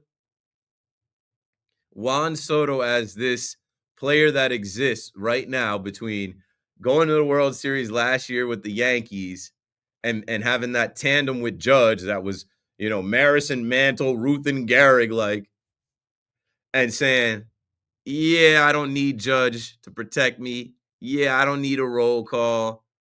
I don't care about your Monument Park. I don't care about the perks and amenities and things that you Yankees have. I'm going to go over here and rock with Uncle Stevie. Well, go ahead. You just know what comes with that. Just go ahead. And what you can hear in Ricky's voice, the Met fan, he didn't call and say anything about, he's a Met fan. He didn't call anything and say anything about Juan Soto's performance now. He's calling up and saying things that Yankee fans are saying about Juan Soto. You know what? Yankee fans would have to be quiet right now if Juan Soto was hitting like Juan Soto was hitting last year. Jay is in the Bronx where the Yankees just swept the Royals. What's up, Jay? K-Mac. I've been listening to you for a couple of years now, man. There's so much I want to say, man, but just salute, man. Salute to you and Jack. Man. Appreciate it. Yeah, man, for real, man. You are, you know what I'm saying, you hold the flag for the African American brothers, to have a role model to look up to, the youth that's coming up, for real. I always wanted to tell you that. Copy. You got it. Yeah, man, you official, man. I followed your whole background and everything. You official, for real. But Judge, he just went over the career 290 batting average threshold tonight. You know, I've been following him. I'm a judge for that, you know, and he's been in the 280s, 285, 288, 289. He just went over 290 tonight. So now the case is for the career 300 batting average moving forward. You know, and you know, with all the numbers, I just follow my numbers, guy. I'm just following Judge's numbers, you know. And, Hall of Fame numbers already. If he stopped playing this season, he's a Hall of Fame lock. Right, and he's hitting over 400, 18 games deep into the season. You know, I want to keep a record of, you know, how long he's able to, you know, keep that 400 threshold, how many games deep into the season at his age. You know, at his age, he's going to be putting up the oldest to do this, the oldest to do that. You know, and one more thing I want to say. There's so much I want to say, but, you know, Juan Soto's age was the reason why, you know, he was really able to get the money that he got. And, you know, with his age and him being so young, you know, he wanted to think long term. He didn't really see where the Yankees organization was going to be 5, 6 years from now. Looking at it, K-Mac, you know, Cabrera, Peraza, Wells, Rice, Dominguez, Volpe, Clark Schmidt, Luis Heel, Will Warren. Yeah, we have 6 position players that's all younger than Juan Soto. Spencer Jones is on the way. George Lombard Jr. is on the way. Ben Hess is on the way. So what is anybody talking about with the Yankees not being good in 5, 6, 7 years? You can't just say that when Judge gets into his older 30s, they're cooked. They are here every year. They are dominant. They get to the postseason. They don't even have 500 seasons. The worst season that I watched in my life, they went 82-80. So what are we actually talking about with Juan Soto saying that? Exactly. And the last thing, you know, one thing I want to say, I wanted to say, will you ever think of maybe giving Jax a middle name like Bernie? Because, you know, I know Bernie is your favorite Yankee player and everything. So I just wanted to throw that out there. You know, my son's full name is Jackson King McPherson. We flip my initials. I'm KJM. He's JKM. And I mean, I hope he takes to playing baseball. I was a football player for the most part, but I hope he does something and maybe he can earn, you know, some kind of player nickname on the field. Jay, you're the man. Appreciate the call, the compliments, the energy, the numbers, the knowledge. Like, yeah, and bringing that back up, right? All the talk that Juan Soto also had. I'm looking at you, Scott Boras. You got to coach him up better. This is New York. Everything is recorded. Everything is super loud. Everything is screenshot and documented. People don't forget. People don't forget these articles and these quotes where Juan Soto said, oh, yeah, it's a Mets town. There's so many Mets fans. You just got to win and you'll see. Okay, that puts the battery in the back of the Yankee fan. The Yankee fan is coming out in April, 43,000 on a Tuesday, on a Wednesday against the Royals. You know what I'm saying? Like, as Jay was just talking about the future for the Yankees, Hal Steinbrenner told you, I don't have to spend that much money. We have young, talented players that are cost effective. Have a look-see. These guys are under 25. They will be here. Didn't trade them off. Gonna keep developing them and working with them. Judge is not the only one. Now, Judge might have been the only one that came out of the baby bombers, but these aren't the baby bombers. These aren't even the baby bombers 2.0. I'm calling them the NYY young boys, the Yankee youngsters. Count it. They are there and they're not going anywhere. So we will see Juan Soto. And that's why I tell a lot of y'all, you think that, oh, it's a lot right now and, oh, enough already. And, you know, you Yankee fans, stop talking about Juan Soto. You're so obsessed. Oh, we've only just begun. This is going to go on for 15 years. And every other year after Juan Soto retires, better win at least one World Series. Your owner said he's expected to win 2 to 4. Well, money can't buy you a chip, bro. You can buy a player in Juan Soto, and he's got to go out there and perform. And right now, he's not performing like the Juan Soto that the Yankee fans saw last year. and that's on you. 888-808-1019. It's almost 12. When we come back, I'll drop some NFL draft stuff, some NBA stuff, and see what tickles your fancy if you don't want to just keep talking Yanks. But if you do want to keep talking about the Yankees, I'm down for that too. Be my guest. KM to AM returns right after this.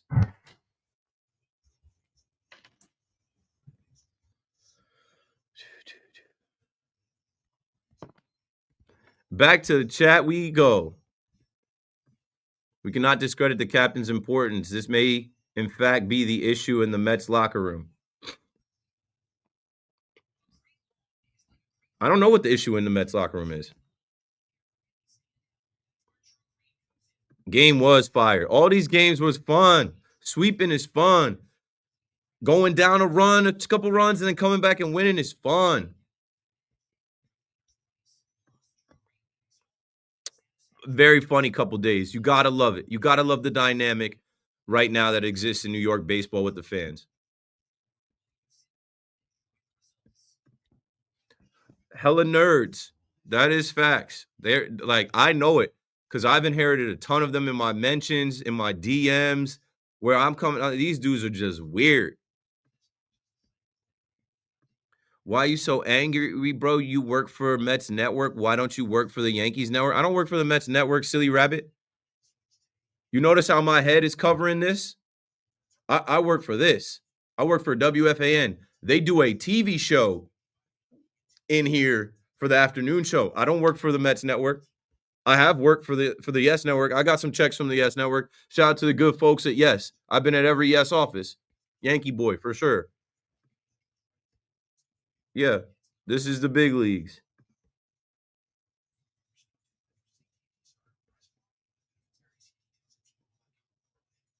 Travis Hunter cannot play two positions in football. You should know that by now. We're going to talk about it. He's going to try.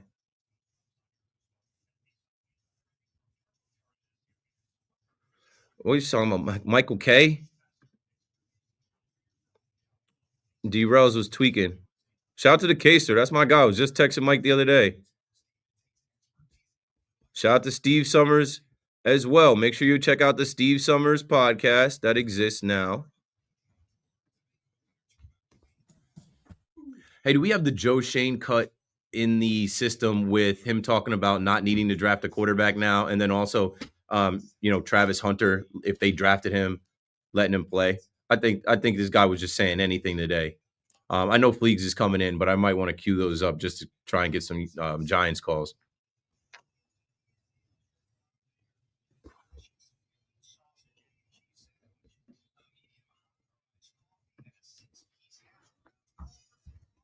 Exactly. That's what I was getting at. Like, you can't predict baseball.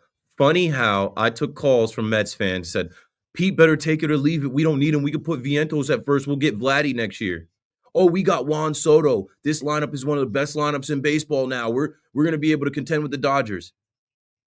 Look what Pete is doing, answering the bell, carrying the team, one of the best hitters in baseball right now. Juan Soto is looking like he's like zapped. Like he's just still in shock that he's a Met. Like he's still trying to figure out, oh boy, where did Aaron Judge go? They're pitching me differently. Like, and fans don't like understand like that. Like all of that talk, money doesn't buy you results. That's why we all bet on this stuff. That's why there's 1,000 of you watching me talk about this stuff, and how many thousands listening on the radio. Like we don't know what's going to happen. That's why there's so much intrigue.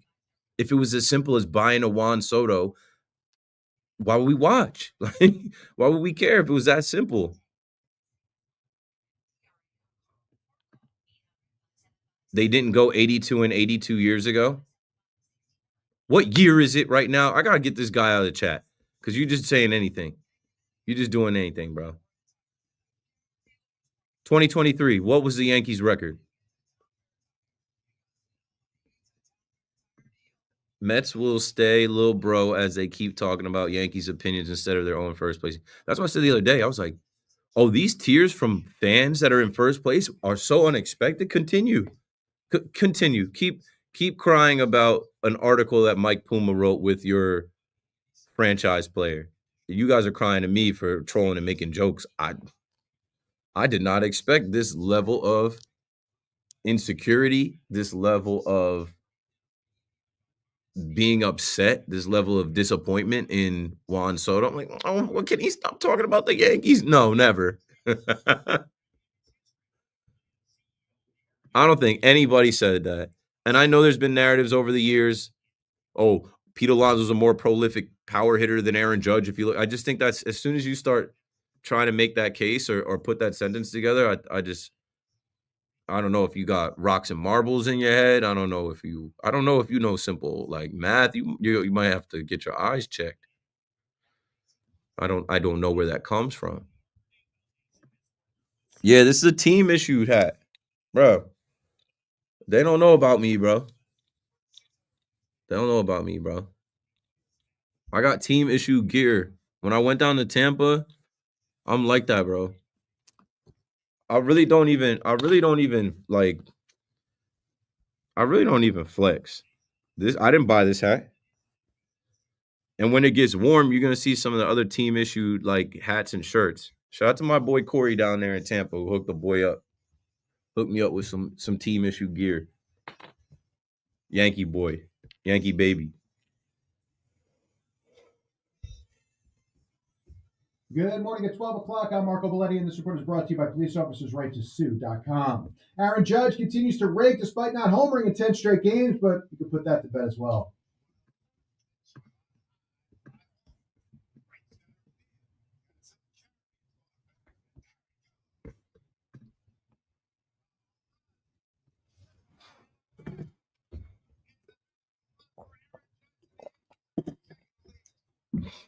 There's your difference. Yankees finished the Royals 4-3. Dave Sims, the call right here on the Fan. Anthony Volpe, a 2-run double. Cody Bellinger knocked in a run. Also had a terrific diving catch to end the game in right. Clark Schmidt, his season debut, 3 runs over 5 2/3.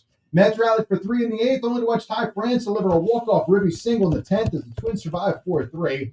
Pete Alonso remains red hot, 2 more hits, including an RBI double. Mets, though, just 3 of 12 with runners in scoring position, left 9 men on. As for Justin Hagenman, he allowed a run over 3 with 3 1/3, 4 Ks, that in his major league debut.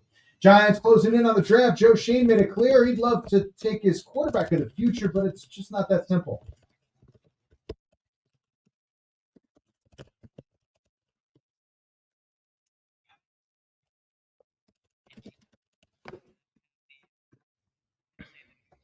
Yeah. Take a look at the play-in. They head to the fourth quarter. Mavericks all over the Kings 99-81. Winner against the Grizzlies. In the Heat, they roll the Bulls 109-90. They now see the Hawks for the 8th seed. Red Wings pound the Devils 5-2. 42 degrees, cloudy skies, Central Park. That's what's happening. I'm Marco Belletti.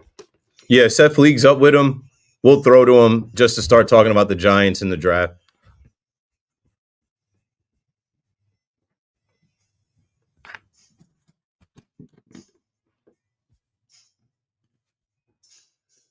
Good morning. Good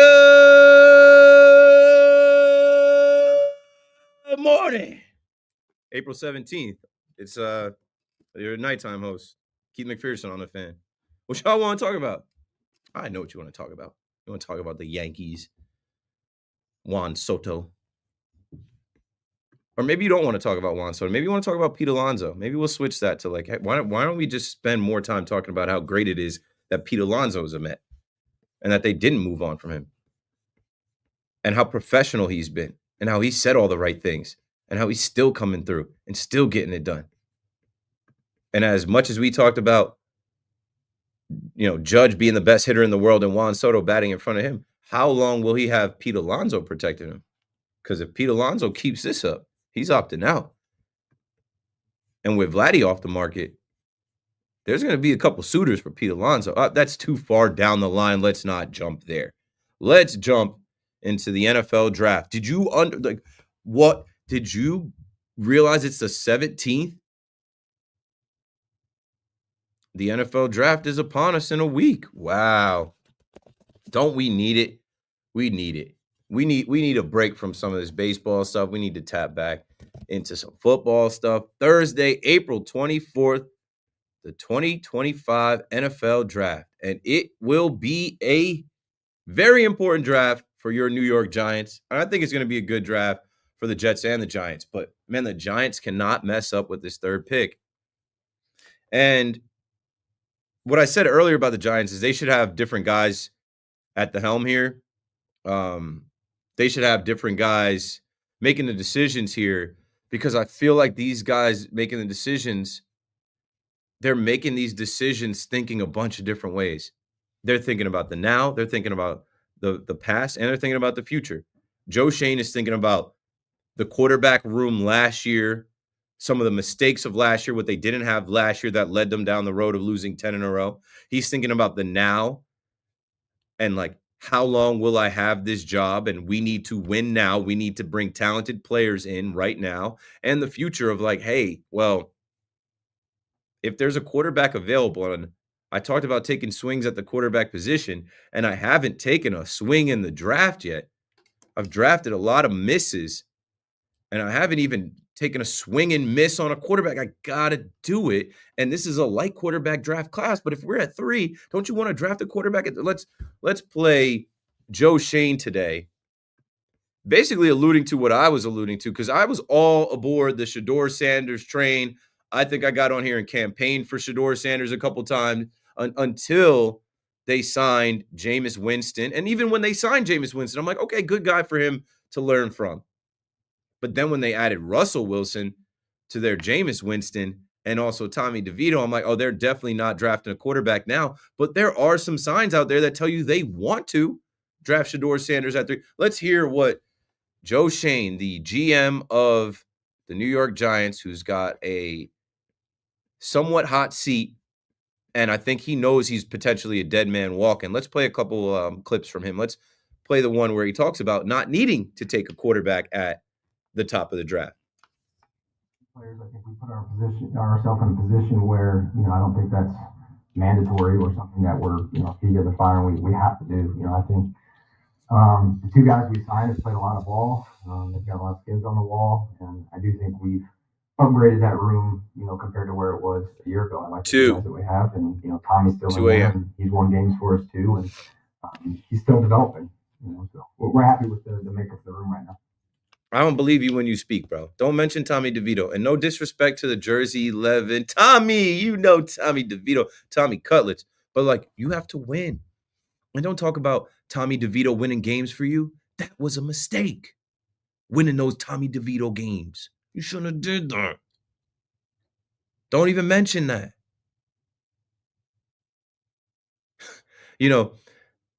When you talk about drafting a quarterback and not getting that correct, the next thing that's supposed to follow is if you don't draft the right quarterback and you miss on that, a lot of times that ends up being your ass. You're fired. You're gone. You can't miss at that high of a draft position on a quarterback. You got to hit. It's risky business. But fortune favors the bold. No risk it, no biscuit. You got to take the risk. And you know what I like that I'm hearing about Shedeur Sanders now that I think has really come up in Giant circles the last few weeks? The Giants don't need to draft the elite quarterback.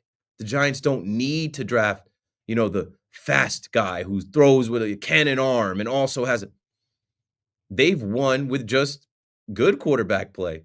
Guy that makes the right decision, slow heartbeat, guy that can make the throws when Shedeur Sanders, he's one of those kind of guys. 888-808-1019. Now, his friend, his BFF, Travis Hunter, I was on the other night talking about Travis Hunter, who might be available there if Cam Ward is gone one. I don't know if you guys have heard. Cam Ward was on a video game live stream. They're asking him who the top running backs in the NFL are. He says Tony Pollard and Tajay Spears. They're not top 10. Tony Pollard might not even be top 15. But he's leaning into the team that's about to draft him. He even had the audacity to come out there and say that Super Bowl champion A.J. Brown is not Calvin Ridley. No, he's not. He's more dominant than Calvin Ridley. Calvin Ridley's a good, fast little route runner. But what has he done? What has he won? He won himself a year off from the league because he was betting on football when he was out. Don't try and slight A.J. Brown. A.J. Brown is a monster. If A.J. Brown had a different quarter, anyway, he was leaning into the Tennessee Titans. Cam Ward is going 1 to the Titans. At number 2, the Browns, I don't know if they take Shedeur Sanders. They could, but I don't think they would. I think that they either take Abdul Carter or Travis Hunter. One of those 2 generational talents. Everybody's a generational talent now. one of those two generational players. Like, do we know generation? That means like this guy doesn't come around every couple of decades. Anyway, can we play Travis Hunter, right? Or not Travis Hunter? Can we play Joe Shane talking about Travis Hunter, and Travis Hunter, who just came out on a podcast and said if the NFL team that drafts him doesn't allow him to play both sides of the ball, he quit, he retired. This kid is dead set on playing football how he played in Pop Warner, how he played in high school, how he played in college. He's been a top receiver and a top DB. He's been able to dominate on both sides of the ball, and he believes, and I can't knock it, you got to have belief on that football field. He believes he can do it in the NFL, but most of us haven't seen it done, so we're led to believe it can't be done, but maybe he'll be the first. Is Joe Shane going to be inclined to let him do that for the G-men? This is a unique individual. You know, again, Dave said it at the owners meeting. You got to watch a lot of plays on him. So he's fun to watch. It's unique that, you know, the ball skills, the route ability, and also the ability to go to the other side and, you know, play corner. Like, you just don't see that very often. You know, a lot of times if these guys can't catch or they can't play receiver, then they get moved to DB. But, you know, this guy can do it all. So he's also, you know, he's a great kid. So it'd be hard to keep him off the field. And, you know, he's motivated to play both ways. So, you know, again, you always worry about the length of the season, you know, at the NFL, 17 games and training camp. And you're just, if he gets hurt doing something that he's not doing full time, you know, you're going to kick yourself. But he's a unique athlete. I think he'll be able to do both. Yeah, I think he might be able to do both, but you have to do them at a high level. You have to win. You have to excel. You have to be in great shape. You got it. Like in the NFL, they're going to scheme and target you. They're going to wait for you to look tired. They're going to send a pulling guard out there to run you over. They're going to have, you know what I'm saying? Like, it's not going to be as easy as playing against Colorado State. I can't wait to see if the kid can do it, though. I've been around a lot of great athletes, football players on the football field. I played a little bit of ball, as you may or may not know. I don't know anybody that could really do it, even at the college level. I know he did it, but like to never come off the field with the best in the world. Like, as I mentioned, A.J. Brown, I think I made the comparison months ago about, okay, if the Giants draft him, he's a superstar. He's got millions of followers, just won the Heisman. Like, that's star power. Great. But just in their division, right? This kid is going to guard A.J. Brown and then flip around and have to run routes against Quinyon Mitchell when they play the Eagles. Or he's going to guard Devontae Smith and flip around and then have to beat Cooper DeJean. I don't see it. I don't see it. I don't see it. He's going to cover CeeDee Lamb and then outrun Trayvon Diggs. Like, it's just, I don't know. But that's why we watch. None of us know. And the last thing I'll say before we get back to the Yankee calls, Dave, Mark, coming your way. It's Thursday. And Colorado and the Giants are going to have a workout today in Boulder for a contingent of New York Giants people. The Giants were out there for the pro day. The Giants were out there at practices. I don't know what else they need to see. Some final intrigue. I don't know what else you need to see with Shedeur Sanders. You have seen every play that he's had at Colorado and Jackson State. You have gotten to meet the guy, meet his dad, meet his brothers, like, what else is there to see? It just tells me that, like, the Giants, I feel like they should have different people at the helm here. I feel like they're a week out. I feel like they're not sure exactly what they want to do. And I think I did have I didn't clip it, but I think I did have in my notes, there was audio of Joe Shane talking about how they have received some calls, right? One of the questions was like, would you be open to trading the 3rd overall pick? And they had received some calls. I feel like they're waiting to draft night to see who rings that phone and see what they get.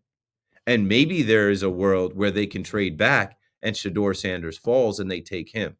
But if they don't get the calls, then they'll probably just punch it for Abdul Carter or Travis Hunter, whichever one is there after the Browns pick. And that's not a bad strategy, but I just feel like, man, you got to know what you want to do.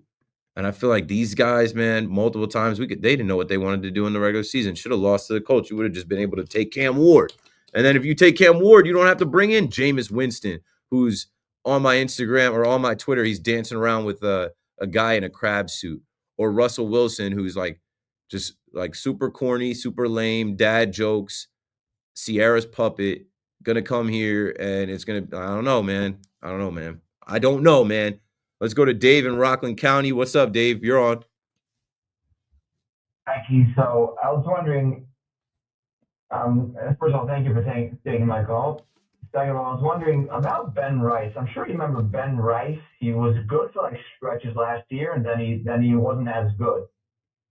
We know he's not going to do that this year. That's kind of what I was alluding to when I took the call about what do we do when Stanton comes back. I'm like, let's see how long Ben Rice cooks. They're going to let him cook. Let's see if he falls off. Let's see if they learn how to pitch him. I think that this young man is more confident this year. He put on a little weight. His approach is different. He's not like, I don't know. This might be who he is, and he might still have more room to grow. Let's see. It's early in the season, small sample size. Let's see if he falls off. Let's see if they start pitching him differently. And if so, then maybe they work to get Stanton back quicker.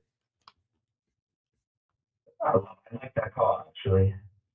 And we don't know. That's why we watch. That's why we're impressed. I didn't know. I said the other night, man, they were selling that 22 blank Yankees jersey for like $49.99 on MLB Shop.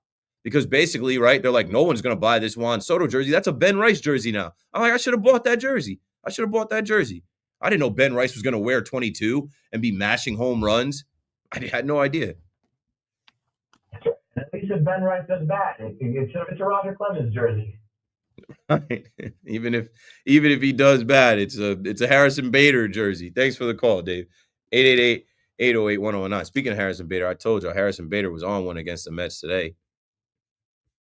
That was his game today. And Hunter Wendelstedt.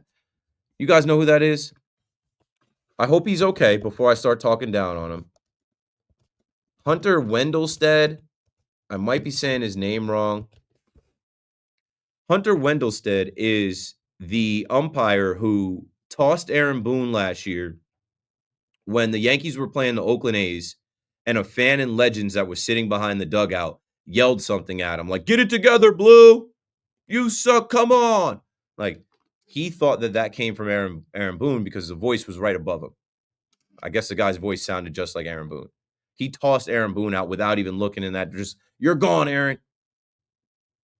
Well, today he made a terrible call. And then the ball found him, which I thought this was crazy at the time. Like, and this is another baseball thing. That's why I started us off. I hope he's okay. But he called the runner safe when Jose Budo went to cover. And then the runner scored across home plate where it's like, this can't happen, dude. You're right in front of the play. You got to be able to see bang, bang. It wasn't actually close. Even in slow-mo, I'm looking at it right now. You can see Jose Budo beat him there, put his right foot on the bag, made the play. But Hunter Wendelstedt is out there usually with a God complex from what I've seen. And maybe the game has passed him by some. That led to a run. And not long after that,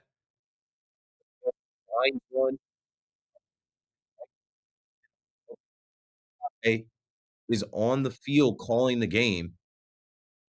I guess his reaction time is just super slow. He gets hit in the head with the ball. Ball don't lie. That was crazy. I'm like, ball don't lie.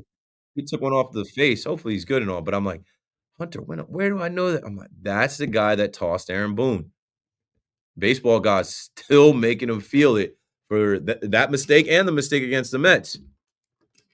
I think the Yankees went and lost that game against the A's that day. So their manager got tossed right away. But yeah, I don't know, Mets fans. Where are we at with this lineup? Brandon Nimmo, Juan Soto, Francisco Lindor, another slow April. At least Judge ain't having a slow April. We talked a lot about what if Judge has a slow April like he had last year and there's no Juan Soto there to pick him up. Mark is in California on the fan. Hello, Mark. Hey, what's up, Keith? Doing the show.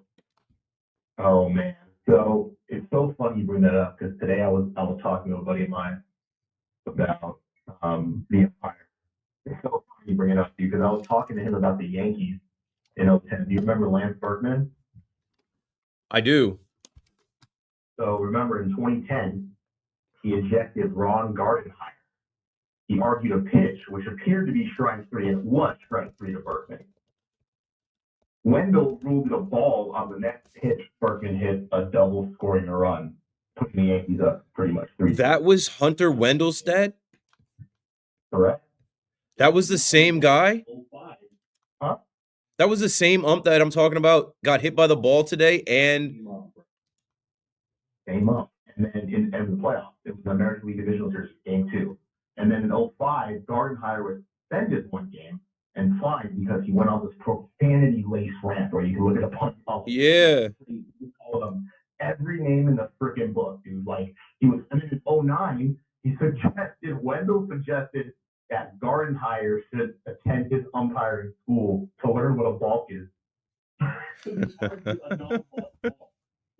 so dumb. This umpire is so freaking dumb. And I'm never going to forget when he, that incident with Aaron Boone. It was just so funny, bro. It was stupid. I'm like, a fan can yell from the Legends first row, Legend seat first row, and affect the game. This is the umpire. You got to be better than that. I don't care who said it. You're gone. No, you can't eject an umpire because of what a fan heckled you with. Like, that is preposterous. It's freaking so dumb. And listen, I mean, Girardi has been ejected for some pretty outrageous calls too, right? I can name a couple of umpires that he kind of had grip with, but Aaron Boone's ejections are a lot more hilarious than Girardi. He's done. If you've known Boone just kind of, he doesn't want that rep. He's kind of done. He's a player coach. You know what I mean? He's a player coach. He's yelling a little bit, but he's not going out there to wear these guys out anymore. It seems like he's kind of grown into just not getting ejected and holding back, because very early on in this season, we've seen some low strike calls on Judge. We've seen Jazz have issue. I saw Dominguez get rung up on some nonsense. Ben Rice, Paul Goldschmidt in Detroit. We've seen it recently in the Arizona series. And Boone has just kind of been like, staying in the dugout. So. And it's so weird about baseball, or like literally if you go back to the Golden State Warriors Memphis game, they come out and they say, oh, by the way, we missed 4 calls. The game's over, dude. I hate that. And now, I don't. That's like even with the 2-minute report in the NBA. Now they have these ump scorecards, and the ump scorecards account on Twitter puts out how many balls they missed and how it affected the game. And I'm like, what? MLB has access to this. These umps got to be either better or punished. There was an ump the other day that I guess pitched a perfect game, right? Like in terms of like umping. His accuracy calling balls and strikes. It was perfect. Like it's only been done a couple of times in like the history of baseball. It's like he called a perfect game pretty much for umping, which I don't know. You can look it up. I don't know the ump's name, but it fell off my mind. But I want to talk Yankees, but then all of a sudden you got me Giants, man. I've been talking to buddies all day, going back on Twitter, going back on stuff, and what a friend said to me today, I've been, resonating with all Giants fans throughout the world. It's like, you can't mess this pick up. If you pick a quarterback and you pick Shador, you better hope Shador is your quarterback for the next 15 years. Right? Yeah, but there can't. That's the thing. There's no hope. They have to know that, like, I don't know. I look at it like this, Mark. If you love Cam Ward, straight up. They can't. The Titans aren't doing that. The Titans hate Will Levis. Callahan hates Will Levis. It is a lock that they're taking Cam Ward. Cam Ward is already out there selling his teammates that he hasn't even played with yet. What I was going to say is, though, man, this regime shouldn't be picking. They shouldn't be here because this regime feels the pressure to pick a quarterback, and they're going to pick Shador Sanders potentially. And do I think that working with Dable, yeah, could he be a decent quarterback in the NFL, maybe a good quarterback? Yeah. But if you draft him and then you only win 3 or 4 games and you're fired, then it's the next guy's pick to inherit. Okay, so hold on just 1 second. So go down to Abdul Carter. Is Abdul Carter a safe pick for the Giants at 3? I think he is. But I think it's I think it's redundant because you just picked Kayvon 2 years ago, 3 years ago.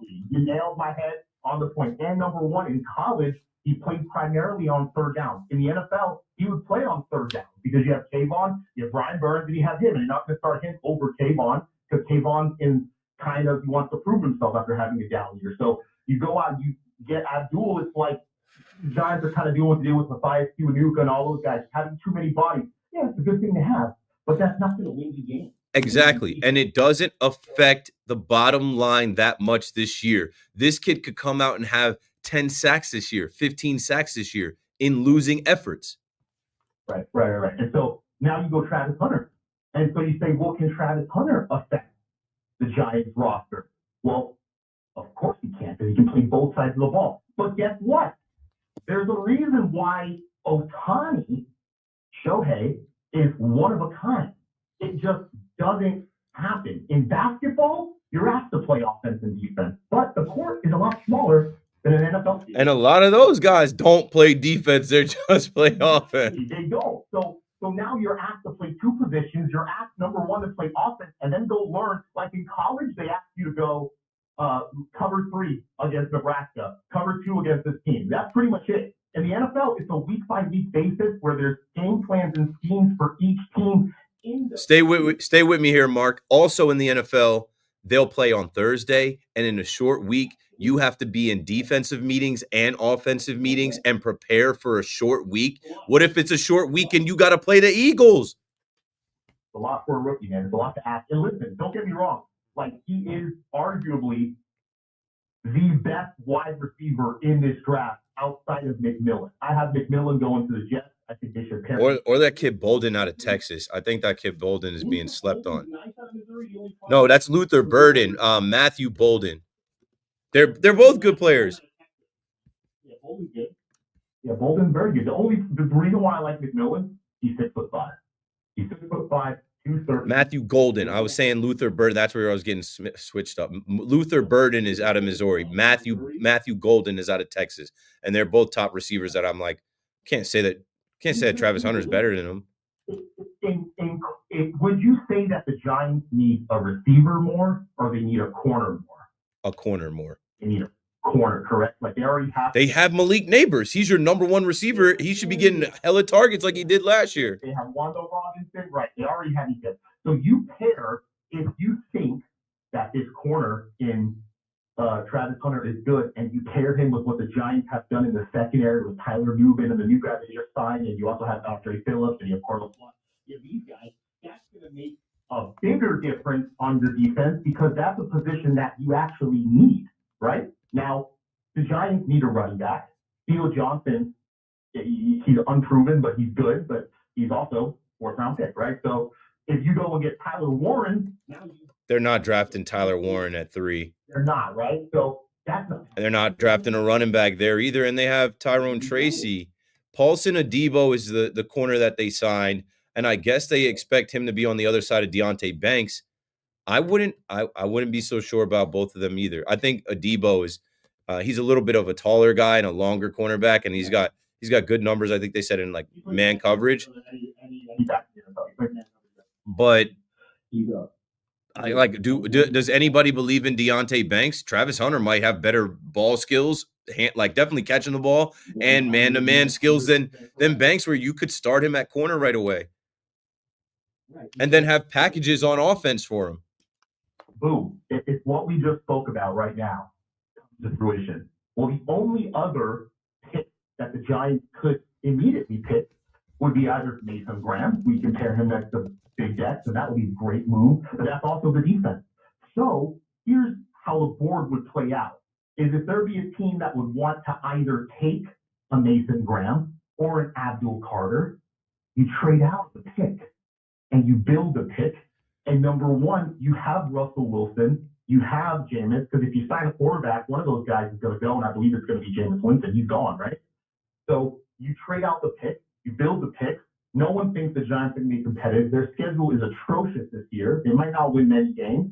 If they're competitive in those games, or Russell, which I think they will be, then now you have to have the conversation, well, you have more picks, and you can go out and get a quarterback. Because if everyone's saying second round, Jalen Milroe. Have you paid attention to Jalen Milroe? He is the biggest boom or bust prospect we've ever seen. It's not a sure thing. He can't throw the ball. He's a project. He can be a Taysom Hill. He can be a short yardage goal line answer to run the ball, run the zone read, but like he is not dropping back. He's not. I don't see him as he struggled he struggled throwing the ball. He struggled throwing the ball in his bowl game and in the Senior Bowl. I love, who I absolutely freaking love. I'm obsessed with Will Howard. Obsessed. He is and listen, I'm not taking much away from just. I have no idea where he's going to get drafted. I have no idea where they project Will Howard to fall. He reminds me of the arm strength that this dude possesses. It's better than Josh Allen. And that's his comp. I did see the John Gruden stuff where Gruden was comparing him to Josh Allen. Before Gruden even came on the board, I was like, dude, this guy is a freaking star. And I understand that Jackson Dart, who's also rising up draft boards right now because his arm strength, is also a project. The Giants just need to stay away from the whole Ole Miss Eli Manning type of thing because it's just I'm getting tired of it already. The dude's great, but he's not like second round pick worthy. Yeah, but they need a young quarterback. Even Tankathon has them using the 34th overall pick on Jackson Dart just to have a young quarterback in the building to quiet some of the fans that say, hey, Daniel Jones was a miss. He's gone. We don't believe in these two journeymen that lost games last year in Jameis and Russ. Get us a young quarterback in this draft. They might not be able to do it with the 3rd overall pick, and maybe they shouldn't. But I don't think there'd be anyone mad about them using a 2nd-round pick on Jackson Dart. I think there will be some people mad if at number 3 they take Shedeur Sanders and he never sees the field in 2025. Yeah, and that's why the Giants are like such in a crazy position because a couple. I know we got a break here. Let's say 2 months ago, everyone was like, Shedeur going to Cleveland. It's bound to happen. Boom, Shadeur's going to Cleveland. And then Cleveland runs around and stabs his ball back and goes and signs Joe Flacco. Now you're like, oh my gosh, wait a minute, Flacco's serviceable. He came in some games. Wait, they signed Joe Flacco? They did. They have Cleveland signed Joe Flacco, yeah. I thought I just saw. I think, right? No. Joe Flacco has no expectation as to who the starting quarterback in Cleveland will be. So I thought I saw he was talking to the Ravens. He's signed with Flacco. I think. Yeah, it's him and Kenny Pickett. Yeah, he's going to beat out Kenny Pickett for that job. Flacco's going to be the starting quarterback for Cleveland, which, hey, by the way, isn't a bad thing. Pickett's career is almost in the garbage, and a lot of people, Raiders fans included, thought Gardner Minshew was just going to be this amazing project because he almost took Indianapolis to the playoffs by himself. But, yeah, I mean, so now guess what? If you got Flacco, they're not double quarterback. And if they pick Hunter too, now you're like, oh my God, what do I do unless you trade up to get Travis? And you want to know what it would cost to trade up? It would cost a 3rd, a 4th, and a 5th, probably to trade up from 3 to 2. That's probably what it would cost, right? That's 3 picks, unless you backload them to next year or the year after that. But still, just to get one guy. So it's just like either way you slice it, Shane is in the toilet, dude, in terms of picks because the guys that we just mentioned are all like, we don't know. I think that's what I'm saying. I think they shouldn't be the guys making this pick. I think Shane his job is good as gone this year. It's a maze. Dable wants his guy, bro. Dable they can't get out.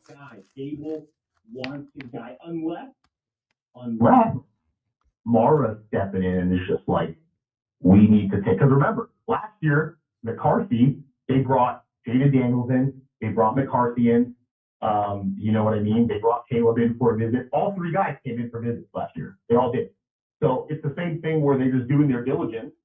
The thing is if Mara stepping in and saying, we need to check this guy out, why do you have a visit with the guy this early to the draft unless there is, like, your locker room is divided. You're not sure on what to do, which if that's the case, like I said, man, like you said the other day, you would fire the GM if you knew that they were trying to save their jobs and not doing what's best for the Giant organization. You would be gone, right?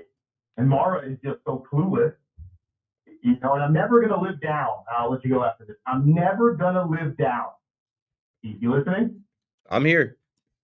When Mara said to the whole world, I'm going to be sick to my stomach if Saquon goes to The Eagles. Remember? Of course I remember that. We all watched it on Hard Knocks, and he should have stopped it. He had the power to tell them, you don't let this happen. Do not let him, do not. If the Eagles are even, you know what it was? It was Shane being overconfident again and thinking he had the upper hand because he said, oh, he didn't think the Eagles were going to do it. He thought that Chicago was driving up the price. Maybe the Texans were involved. You cannot let you can't let your guy go to a division rival that literally propelled them to the Super Bowl. So I would have stopped it. I would have stepped in. I would have called Saquon myself and said, don't do this. What do you need? We'll match their offer. Ridiculous, dude. Like the thing is once I saw that, bro, I knew we were cooked as an organization. Absolutely. The owner can't be a prisoner in his own building. Thanks for the call, Mark. The owner cannot be held hostage to some guys that just got here 3 years ago. 888-808-1019. Now we're talking about the Giants and who the Giants should draft. And it's just, man, this should be a fun time. This should be a time of, wow, we are about to get a generational talent. We're about to get a gold jacket player. But it's a conundrum. It's a labyrinth. It sucks. It's like the more that we talk about it and think about it, there's no one clear-cut guy, one clear-cut way to go, one clear-cut draft pick that is like, boom, that is going to change things. Now we're going to get back to winning. This one guy, we punched that ticket. We put his name in, and we're back to competing in the NFC East and in the NFC. It just seems like, I don't know. Seems like there's too many ways. I think they got to trade back. We'll talk about it. If you're on hold to talk baseball too, I see you guys. We'll get there. 888-808-1019. Keith McPherson on the Fan. Back after a quick timeout.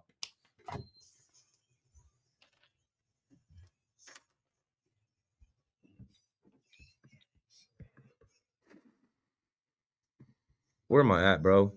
All right, chat. I think after watching Hard Knocks last year, we can all agree that Mara, Shane, Dable have no idea what they're doing. That's what I'm saying. It should be somebody else in here. It should be somebody else in here.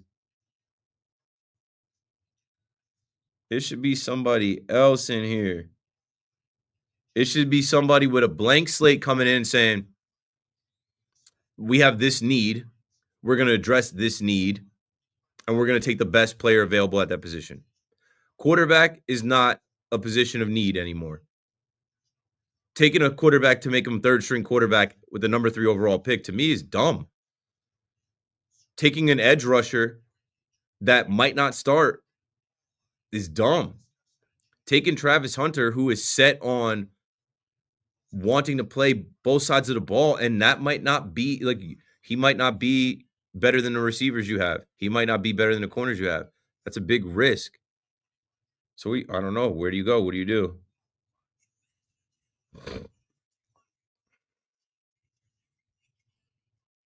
What do you do?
Can never have too many pass rushers. Yeah, build the trends. I saw you saying, I guess.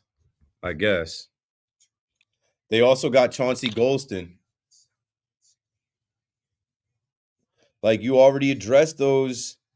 You already addressed those positions, yo. So like, why do that? Draft a player that can play from day one.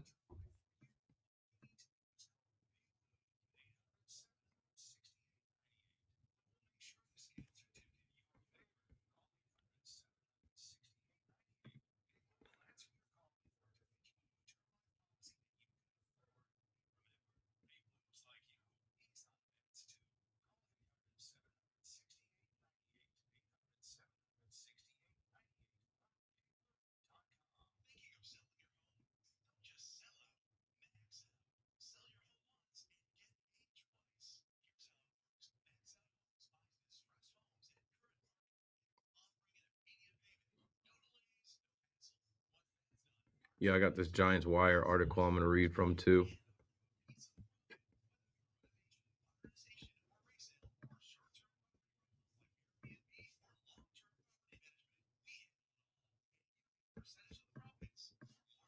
Check the out of town scoreboard.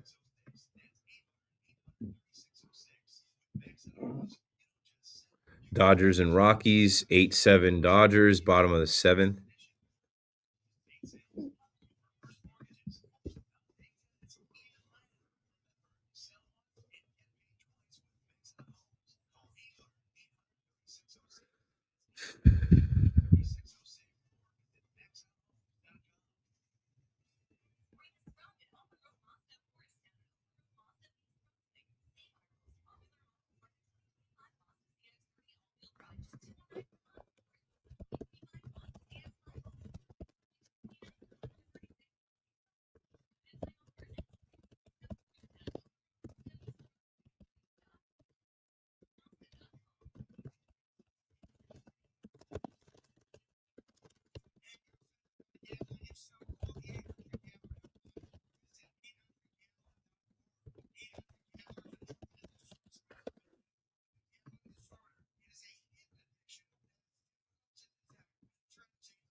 Answering tweets right now. If you're wondering why I'm typing and just staring. The problem is all these kids want to be wide receivers because it's hot. Yeah, everybody want to be Jamar Chase. Everybody want to hit the gritty. Everybody want to be Justin Jefferson.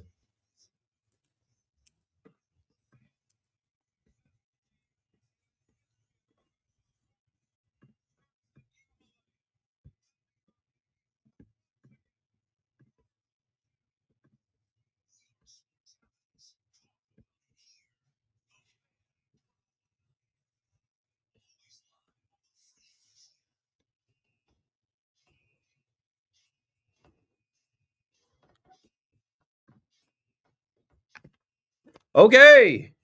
888-808-1019. Do you watch sports? Do you talk sports with your friends? Do you have a group chat? Do you stay up and listen to WFAN at night? Well, if so, you're in luck. I've still got about an hour and 12 minutes to go through the Yankees. I got a bunch of Yankee calls, the Mets, but not that many Mets fans call and talk to me. I understand. Like, why would the Mets fans call to talk to me? I kind of love that for me. But, Giants draft, we're talking as well. I'm going to read from a Giants Wire article. And the Jets, like I said, are flying under the radar. I don't think they're going to reach for Tyler Warren. I think most people are looking at them to get Armand Membu out of Missouri. Great, good. Get another tackle, back-to-back years. And they can, maybe get Elijah Arroyo at tight end out of Miami in the next round, whatever. So it's not so much buzz around that. We will, in the 1 o'clock hour, start to talk about the NBA. I'm starting to do more of my tapping in, research, watching, preparing for the NBA. And if you heard me the last couple of nights, I said like something changed with me. Something happened to me. The Nets absolutely suck. They're irrelevant. Yay, at least we don't have any more Nets games on at night. Like when the Yankees have an off night, we'll get the 5-hour KM to AM at 7. We don't have to worry about listening to these Nets games. But as a Nets fan and an NBA fan who became a Devils fan and an NHL fan, I watched more hockey this year than I watched the NBA and the Nets. I went to more Devils games than I went to Nets games. I'm like, who am I? What have I become? What has this radio station done to me? And I remember hearing BT years ago say, you can't be a diehard NBA fan and NHL fan because they're winter sports, they overlap. And I'm like, I have now moved over more. Like the Devils were winning. The Devils are a playoff team. I had to watch the Rangers, the Islanders. I started watching the Four Nations face off this year and was like really into that. So yeah, and now I kind of got to tap back into the NBA. We'll talk about the NBA playing. We'll talk about what's coming up with the NBA playoffs. And I'll play you a couple quotes because it seems like everybody's so confident. Seems like everybody's so confident going into these playoffs. Everybody, I guess it's everybody's year, but no, it's not. It very well could just be a back-to-back championship year for the Celtics. That would suck. 888-808-1019. Let's get to these calls. Tony in Montreal, thanks for holding. You're live. I'm good. How are you? A hockey fan. I love it. You know, back in the day when I was in college hockey, we had to run the buses with the basketball team wherever they were traveling or traveling. So you're right, two winter sports. I just want to mention you were right. Wendelstedt, I saw like different angles, and I saw a really great angle from third base. The man wasn't moving. He looked like he's a danger to himself. Either he was like thinking it's pizza time, or it's in the seventh inning and he was tired or something. But you can't have that. You can't be on the field officiating, calling, umpiring the game, and just be in la la land. You're like you said, it's a danger to yourself. And no wonder he was asleep at the wheel on the Jose Buto play. Like they got to check him out. They got to talk to him. You're 100% right. If you look at the third base video of him, he sees the ball coming. He makes no movement. And once the ball hits him in the back of the head, the ball has already bounced off his head. And talking, it was a screeching line drive. Then his hands come up. So either A, he's not quick enough, and B, he's a danger to himself. But I'll tell you one thing: the Wendelstedt family, going back to when I saw his father, Harry Wendelstedt, they're not the most loved umpires. They're pretty arrogant dudes, man. I'm telling you the truth. That's why I said I've seen him a few times. He's got a little bit of a God complex when he's out there. It's not about you. Welcome to the ump show. Yeah, but his dad had the Harry Wendelstedt umpiring school, and the apple doesn't fall far from the tree. I mean, both very arrogant dudes, and in baseball, that umpires, hockey referees, they tend to be really friendly with the guys on the field because you want to have that banter back and forth. But if you become an arrogant official, people start disliking you big time. And likability in sports is really a big thing. I just want to say another thing. Tonight, Montreal wrapped up a final wild card, right? So I'm looking at the stats, okay, and I'm saying to myself, last year your team, well, not your team, but I know New York. I know you're a Devils fan, but the Rangers were really my pick to go to the finals last year. And self-imploding, and I say, look, we got in, but we're lucky. Boston had a terrible year. Islanders didn't live up to where they should have been. Detroit was terrible. Philly was terrible. Boston was horrendous. And I don't know what happened to the Rangers, but you guys should be in a retool right now. But we got in because there's 5 other teams that just didn't want it. And we got lucky. I just wanted to say this. There's a guy by the name of Yandel. He used to play in the NHL. He's got a thing called spitting chicklets. And he says that Ovechkin's going to come up to Montreal and lay people out. I don't know if this guy knows what's coming to Ovechkin. Mm-hmm. This is the old Chicago Bears team back when Ditka was running the team. This is a grinding, smashing team. You got a third and fourth line of guys 6'4" and bigger. We got guys 6'6" on this team. They're animals. And Keith, when you're in hockey or in any sport, whether it's baseball, football, and you have speed and you have size and you have grit and you're a malicious kind of athlete, that's not a very good team to come into a playoff series. Especially if you're already underestimating them and looking past them. Yeah. So I'm going to say on WFAN tonight, okay, Tim Bertoni says Montreal takes the series. It's going to be a long series, but we end up winning it in 4 by going 7. And, obviously it'll have to be 7 because it's going to be a war. And I'll tell you one thing, Keith, if you want to watch some spectacular hockey, tune in right now because we have Demidov that signed from Russia. He played the last 2 games. His first game, he got a goal and assist. So he's kind of a really upskilled. He was a 5th-round pick, so he's a good guy to watch. And if you like hockey right now and you want to see speed, you watch Canadians right now. I'm not saying they're the greatest team, Keith. They're a grinding team. And last thing I just want to say, because I know I love Shador and I love these great athletes like Travis. I think, like what you were saying, like, can you play both sides of the ball? I think, like, if you look at a comparative type of athlete, Kyrgios in tennis, he's a phenomenal athlete, the most incredible talent. But, people don't like him. I love him because he's a character and he's got personality, and that's the kind of people I like on the field. Both of these players, mental strength, Shador and Travis, I think they have it. Now, Keith, I don't play football. You're the guy that evaluates football and you played it. But I think that mental strength component in sports is really, really important. It is probably equal to physical attributes.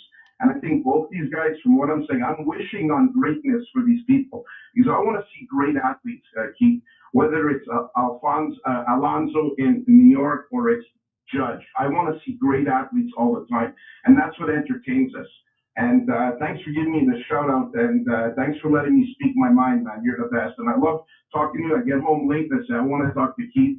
And your producer says, no problem. Montreal, Tony, you're on. So I love you guys. You're the man, Tony. Appreciate you. And thanks for the insight and, even the hockey talk. As we didn't do too much, I mentioned the Devils losing and limping into the Stanley Cup playoffs. But, yeah, I'm going to try and watch as many of these Stanley Cup playoff games as possible. It's the best hockey that you get to see, right? This is the best time for competitive puck. In the Eastern Conference, you just heard Tony talking about Washington taking on Montreal. I think that's got a little juice now. Obviously, Montreal getting back into the Stanley Cup playoffs and, those fans rallying around them up north. And then obviously Ovechkin and the year that he just had getting to Gretzky's record. Like, let's see where it continues. The Devils versus the Hurricanes. Here we go again. Dougie Hamilton was back on the ice tonight. Let's see what the Devils have. I'm crossing my fingers that the regular season has nothing to do with the playoffs. And even though the Devils just lost like 4 out of their last 5, whatever. Those last 4 out of 5, they pretty much knew their fate. And I'm just hoping that they can push Carolina to 6 games. And maybe if you get to a 7th game, who knows? Just do not get swept.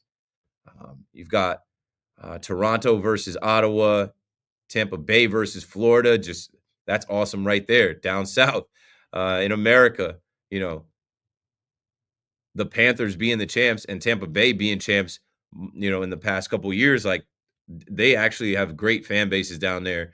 They're really into hockey down there. I think that's a great first round matchup. Winnipeg versus St. Louis, Dallas versus Colorado, Vegas versus Minnesota, Los Angeles versus Edmonton. It should be some good battles coming up. We'll talk about the NBA playoffs soon too. 888-808-1019. Let me try and get this call in as I was talking about the Giants and their draft before we go to the next break. Jeff is in Louisiana on the Fan in New York. What's up, Jeff? Hey, Keith. I'm looking at the draft, the first round, more simply. I'm looking at it like if you want to win now, and Abdul Carter or Travis Hunter, more likely Carter is there, just take Carter. You have, you put them together as known, Carter, Brian Burns, Thibodeau, and you have Dexter Lawrence. And I think, they're done enough to have a good secondary. I think they would have plenty of linebackers. In the 3rd round, perhaps you get a defensive mate for Dexter Lawrence, and you have a really good defense. And, right away that you're stabilized. And I think if you want to think for the future, you draft Shedeur Sanders. You take a shot, and that's that. And Chris Merrill was involved in the evaluation. He's part of the he's semi part of the ownership. If you're taking Sanders, you make sure the owners understand. Look, we're taking a shot. We think this is going to work out. We need time, and you have to have the backing of the ownership and just sort of simplify it. Yeah, but see, like that's the thing. I think they're split. I think the ownership, the owner might want something, the head coach might want something, the GM might want something, the scouts and people. I think there's so many ways that they could go here. There's no clear-cut way, and we're a week away from the draft. Thanks for the call, Jeff. Like you can say, and like even how you said, like, take this defensive player and your defense is set and you have a good defense. We don't know that. I said I would have fired Shane Bowen last year. I watched them get worked. I watched them lose 10 games in a row. And we know their offense can take a lot of the blame, but Dable is the head coach who was calling offense. What are you going to do with him? Should have fired him too. There's an article on giantswire.usatoday.com. Dan Benton wrote it. The literal title is "It's Contentious Within the New York Giants Draft Room." We got a break. I'll read from that article, or maybe you look it up during the break, and then we'll read it together when we come back. This is Keith McPherson on The Fan. I have 1 hour exactly left. Call the show. We'll be right back.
Yo, what up? I was just checking my texts and tweets and whatnot.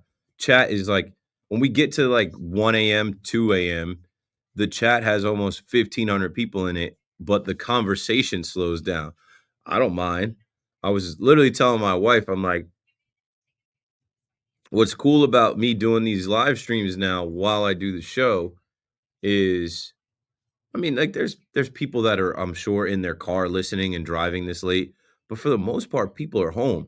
And when you give people the option to listen and watch, they will choose the option to be stimulated visually and, I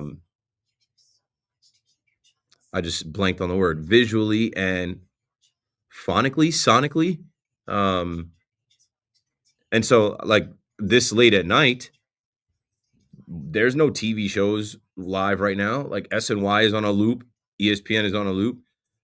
You're watching in real time me go through topics, talk to people in the chat, take calls, and I appreciate all of you. Most of you I probably don't know, but like it's a cool little look to be able to keep the conversation going until 2 a.m. for anyone that's awake or different time zones. Maybe it's not 1 a.m. where you are, you know.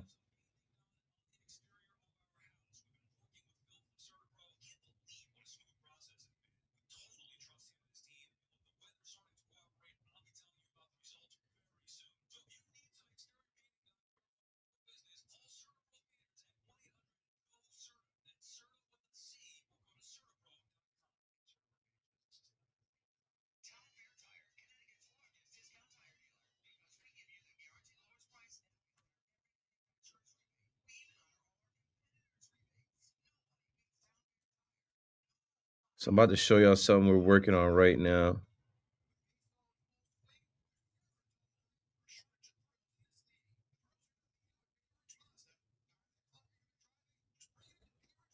Airdrop this.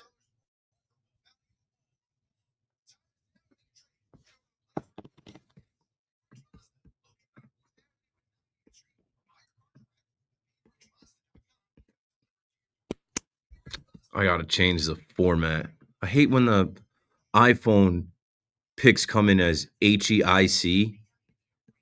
That's so stupid. Why wouldn't it just be a JPEG or a PNG?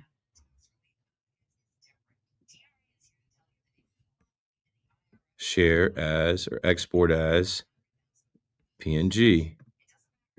Okay, so check this out. About to show y'all.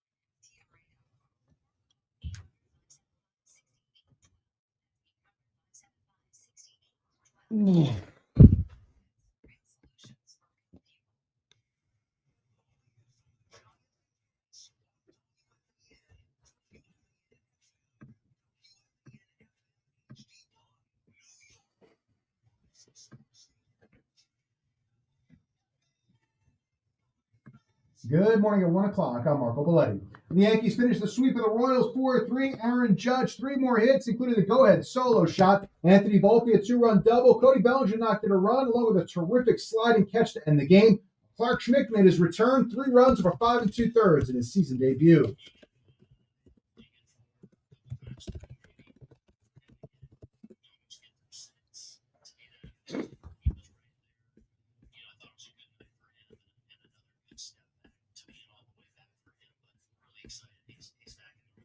Mets, they finished their road trip on a down note, fell to the Twins 4-3-10 on a Ty France walk-off single, and the trip at 3-3. Pete Alonso continues to hit, though, 2 for 4, including an RBI double. Meanwhile, Justin Hageman struck out 4 over 3 in the third innings, a 1-run ball in his major league debut.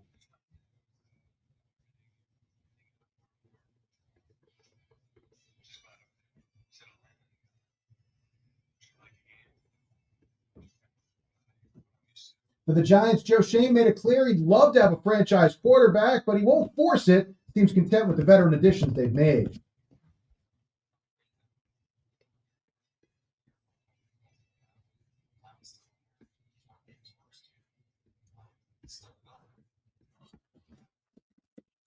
Play-in, Mavericks dispose of the Kings 120-106. They'll play the Grizzlies Friday for the right to face the Thunder. And it'll be the Heat and Hawks for the 8th seed after Miami dismantled the Bulls 109-90. The Devils finish their season losing to the Red Wings 5-2. 44 degrees, cloudy skies, Central Park. That's what's happening. I'm Marco Belletti.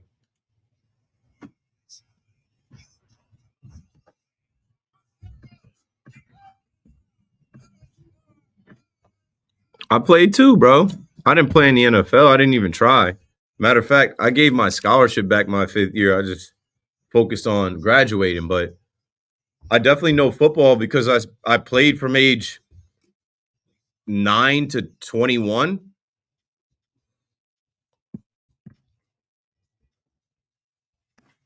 Hey, must be the money. Inside the 1 a.m. hour on the Fan in New York. Shout out to you wherever you are. Maybe you're driving somewhere listening. Maybe you're streaming this on the free Odyssey app. Man, mad love to the people that have started watching the show on my YouTube channel, on my Twitter. I was just saying, like, almost 1,500 people watching. And as we get later into the night, you know, I've been ending some of these streams and, you know, it gets close to like 1,500, 1,600 people. And what I'm finding is, you know, talking to different people who are subscribing and DMing me and commenting, it's like when you get this late in the night, the sports shows, like I'm watching SNY in here, that's just on a loop. Sports Night is on a loop. ESPN Sports Center is on a loop. There's not much out there that's live happening in the moment with conversation. We have people live in the chat. We have you guys calling in live. People can hear that. They can hear the conversation. And we're talking about the Yankees, the Mets. We're talking about the NFL draft. I just was talking about the NHL.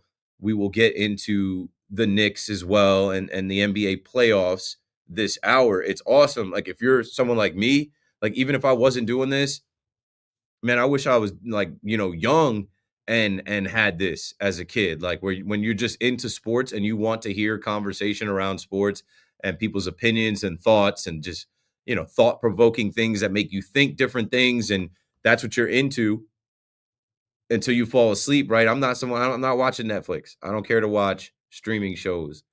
I've read enough books. There's not a book that I'm not diving into a nice book to fall asleep at night. I could listen to people talk sports, and I could talk sports with people until my eyes close. So if I'm doing that for you, or I'm getting you through your work shift, let's continue. 888-808-1019. Thanks for holding my guy Alex in Lakewood. Bringing it home. One more hour to go. It'll blow by quick. You remember, like, I don't know, it was maybe 3 months ago when you had Eitan Levine on here and you were eating the Manischewitz matzah? Yeah. That was like, I forget. That was right after, like, football bowl season, because he came back from watching BYU versus Colorado in that bowl game, the Alamo Bowl. Yeah, so that's what I'm living off now. Oh, happy Passover. Yeah. Gotcha. And let's go to the baseball first. With Ben Rice, do you think when Stanton comes back, he'll be the backup catcher over Escara? I don't. And, we talked about that too. I feel like that is the smallest percent chance. Many people have asked, can he play third base? Can he play somewhere else? No. He's a first baseman. He used to be a catcher. But Escara is like an actual Major League Baseball catcher, and not a bad hitter either, and also a left-handed bat like Ben Rice. I don't think that they will trust Ben Rice to catch, especially with this rotation not being as sharp as it once was. I think they just keep him at DH and first base. And I'm not worried about Stanton, and that's great, right? If the Yankees were slumping, if they weren't hitting, if they weren't one of the best offenses in the sport, if Judge wasn't being, we would be, like, really counting down the days saying, when's Stanton coming back? When's Stanton coming back? We're not really on that. So, hey, let's keep it going with Goldie at first and Ben Rice playing, once a week at first, and Ben Rice DHing and Judge DHing once a week. It's working just fine. 100%. And with the NBA, with the NFL, let's go to the NFL. The Jets, what do you think about trading down? I think it's 24, the Texans. They need a tackle. You trade down to 24. I'm sure I don't think McMillan or Golden will be there, but maybe Loveland, maybe Colston Loveland, or maybe Matthew Golden will be there. And then you pick up more draft capital. They got a hole for Larry Tunsil, so you could just use that. Because I don't think the Jets need a first-round draft pick. I think they need quantity over quality. Yeah, I don't know off the top of my head how many picks do the Jets have. I think the Texans got like a third, a fourth, a fifth, and maybe like a pick swap. Okay, the Jets have selections in round 1, 2, 3, 4, and then 2 in rounds 5 and 6. One of them's from the Steelers in round 5. Yeah, I don't know. I think if you're the Jets and you're this regime, you hope to not be picking in the top 10 in the years to come, and you just take the best player available in a position of need. And I'm from more of what I'm seeing and reading, I think that the position of need to them, a team that is going to have an emphasis on running the ball, they're going to take a tackle. And, they're going to have 2 bookends in Fashanu and Membu on opposite sides of that offensive line and be ready to roll. I think with the Giants, they should trade back to maybe 14, 15, see if someone's willing to trade up and get Will Johnson. I don't think he's that far of a corner behind Travis Hunter, and you get so much draft capital for trading back that much. Yeah, I think there's a lot of logic with the Giants waiting to see who rings that phone on draft night, because there will be a team that wants, if it's Travis Hunter, there's definitely going to be a team that wants Travis Hunter. If it's Abdul Carter, there's going to be a team that wants him. There's even going to be a team that wants Shedeur Sanders, even if they want him. Yeah. So, I would hear out whoever is calling and see what you can get, and then stockpile picks, take the best players at each spot. Yeah, and with with the NBA, Dame Lillard's coming back. The Bucks, I think they could beat the Pacers, and then Cleveland's unproven, and we all know what Giannis is in the playoffs. But isn't Dame going to miss the start of the playoffs? He's coming back, but he's going to miss round one at least. I don't know. I think it could be, if the round one goes to like 6-7 games, I think there's a chance he comes back at the end. Okay, stay tuned. I'm going to talk a little bit about the Bucks and Giannis, Tyrese Halliburton and the Pacers, the Knicks as well. The whole East, I'm really taking a hard look at.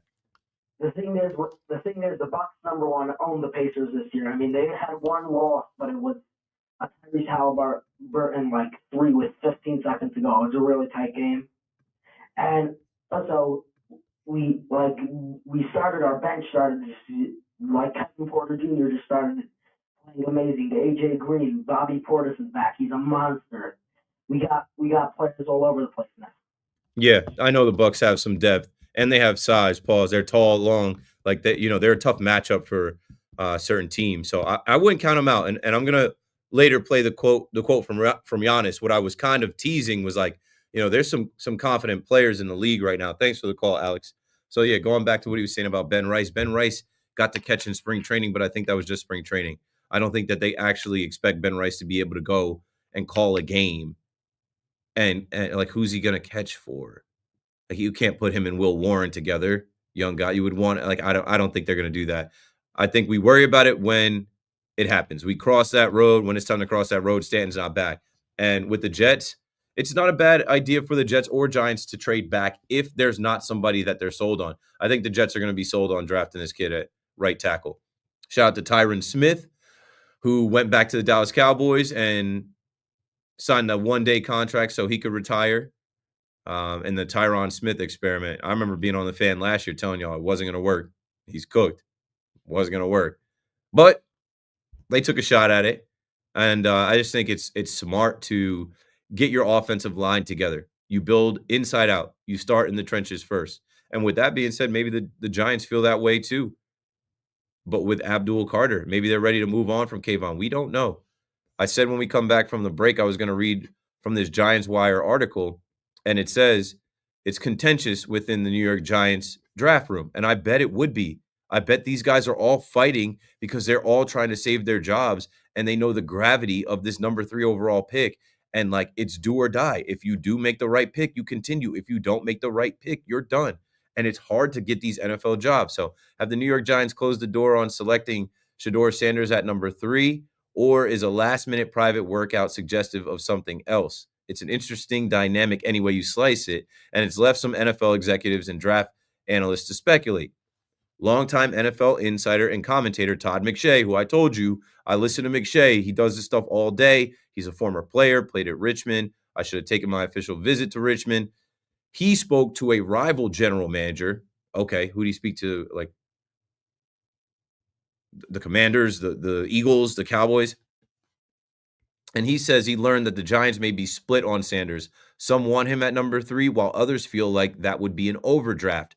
All you've heard about Shedeur Sanders in this recent time is he's not worth that top pick. He's not getting a first-round grade. He's being compared to these other quarterbacks, whatever. Hey, it is what it is. So what Todd McShay had to say is it's a little bit contentious inside the Giants draft room. There are some people that are pushing hard for Shedeur. Another general manager would come about that information.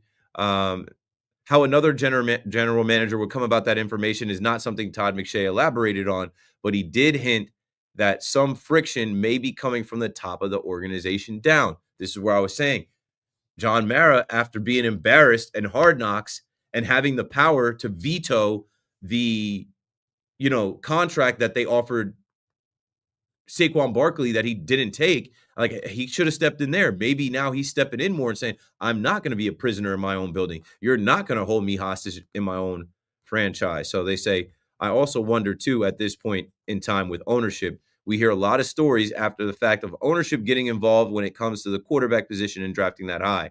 So that's fascinating too. Is Mara sold on? I don't know. I don't know. I don't think Mara sold on Russell Wilson or Jameis Winston. I think he's looking at the money that it costs to sign them as like, whatever. Two quarterbacks that have NFL experience, not going to cost us a lot. Definitely an upgrade over Drew Lock and Daniel Jones. But is John Mara saying, yes, I want to take a swing here at number 3 on Deion Sanders' kid, and that kid being our future? 888-808-1019. I do not know about that. I really don't. Popcorn Rob out in Babylon. Get your popcorn ready. You're on the fan.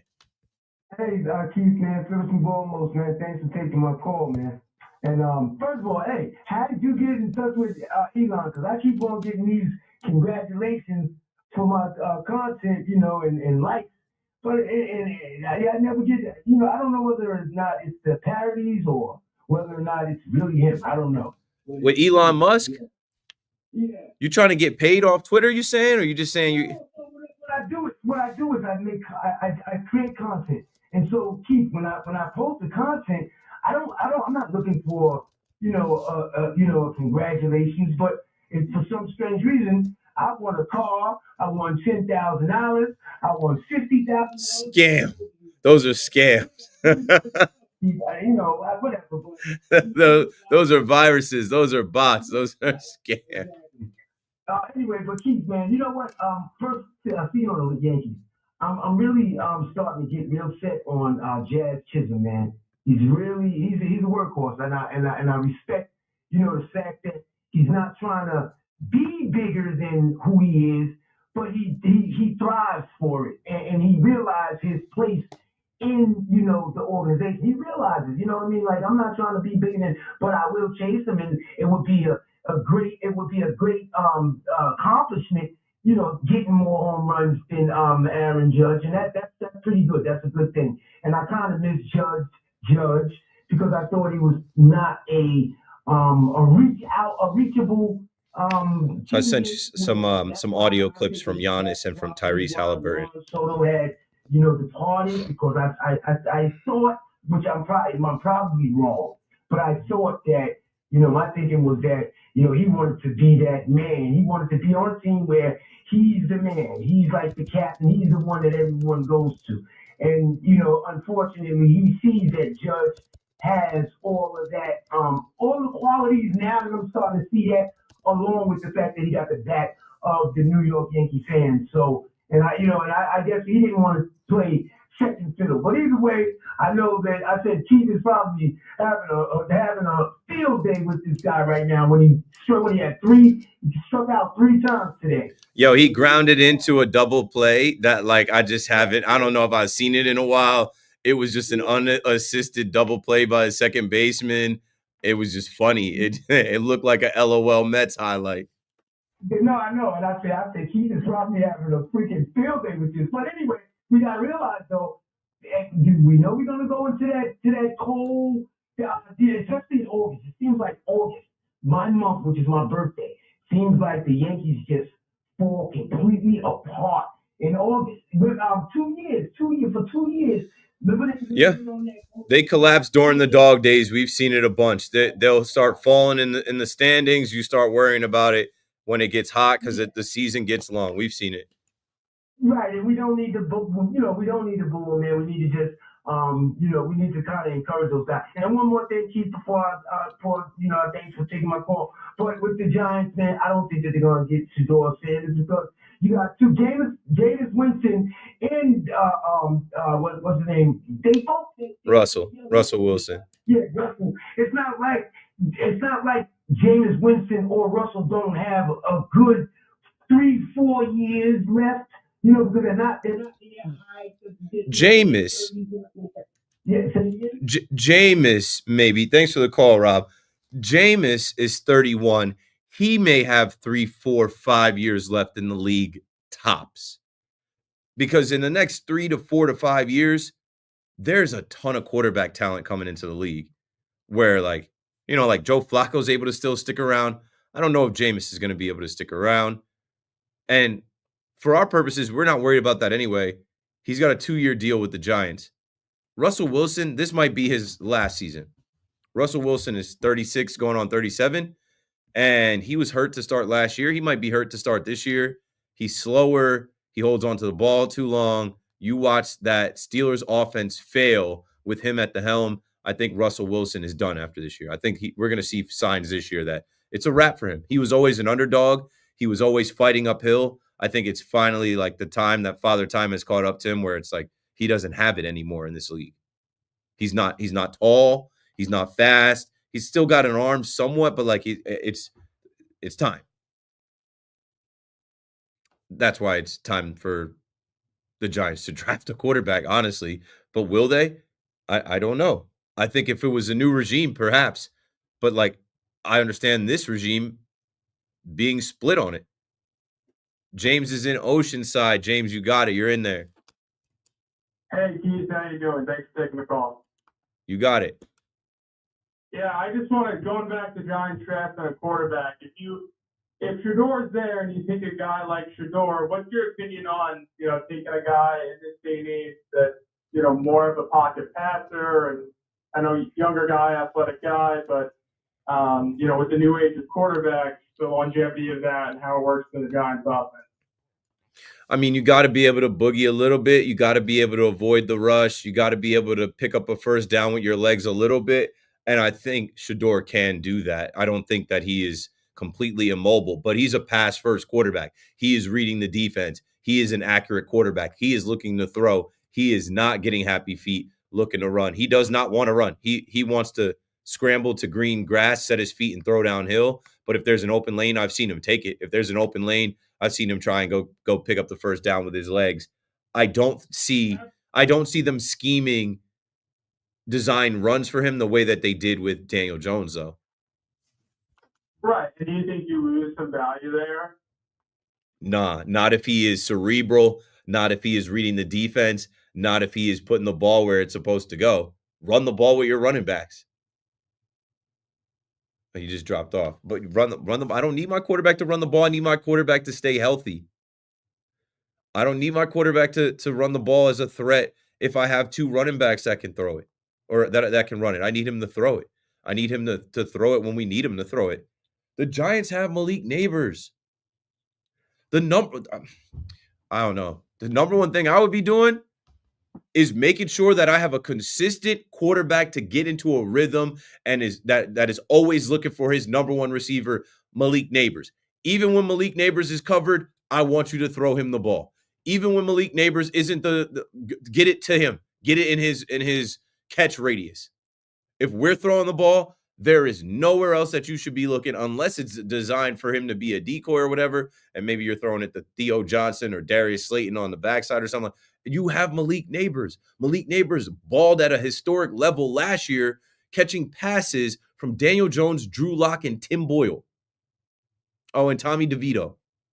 So if you could get him a consistent quarterback, I think that's what I thought last year. I'm like, if Jameis got cooking with Jerry Jeudy, I could see him working out with Malik Neighbors.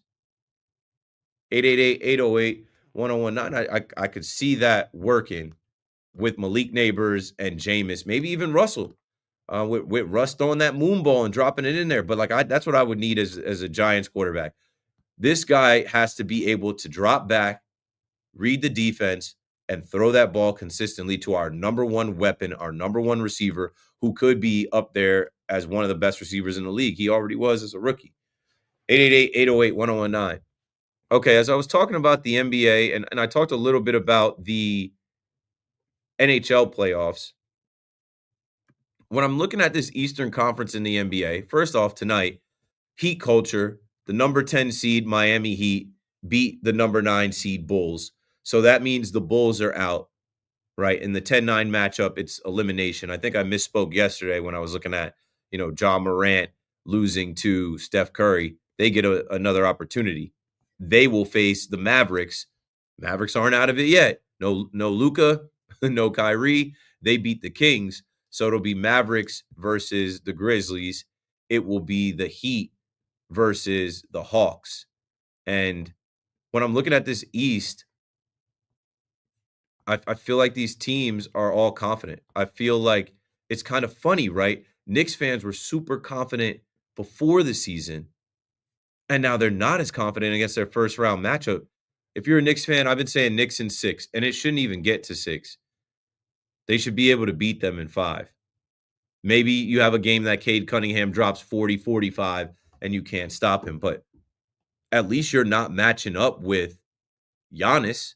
and the Bucks, I want to play some audio. Giannis, as we were just talking to Alex from Lakewood about Giannis and the Bucks and their team with Kyle Kuzma and Bobby Portis and Kevin Porter Jr. The Bucks, I'm not sleeping on them because I've seen Giannis do it before.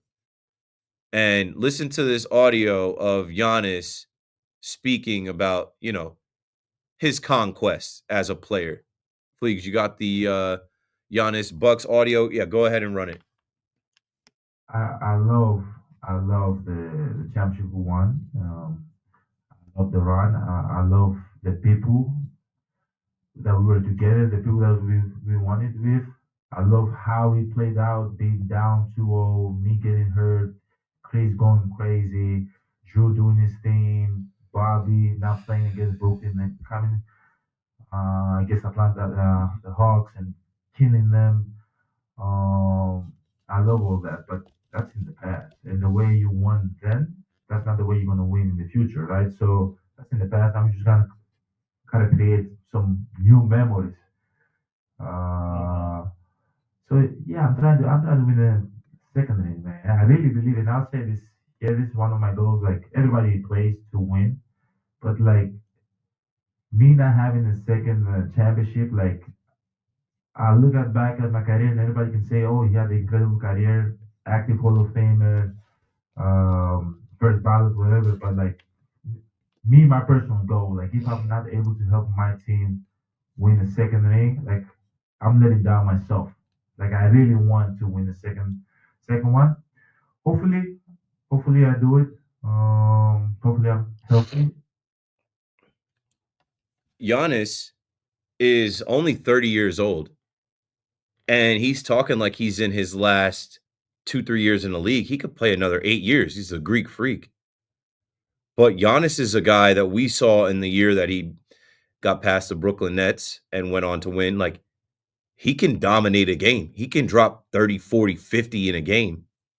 And what I'll say about Giannis, and I don't like his game. I'm not a Giannis fan. I've been very vocal about how I think the officiating slants in his direction, how he's a cornball, how he just, I don't know. He wears me out. I hate watching his game. But the officiating could slant in his direction. He could go crazy. And when I say they have length and size on that team, they do, where that helps them in these different matchups. I would not sleep on the Bucks. Let me take another call here before we break, and then I'll play another confident player in. Should we break here? Yeah.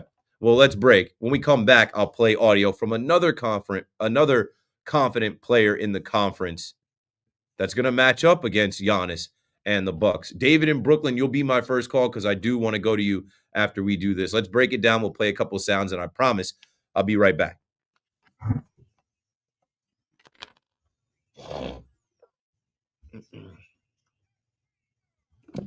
Oh, yo, so in the chat, James, with BT having the Jet spot on WFAN and Evan having the Rico, why don't you start a Yankee one when you're off air and stream there?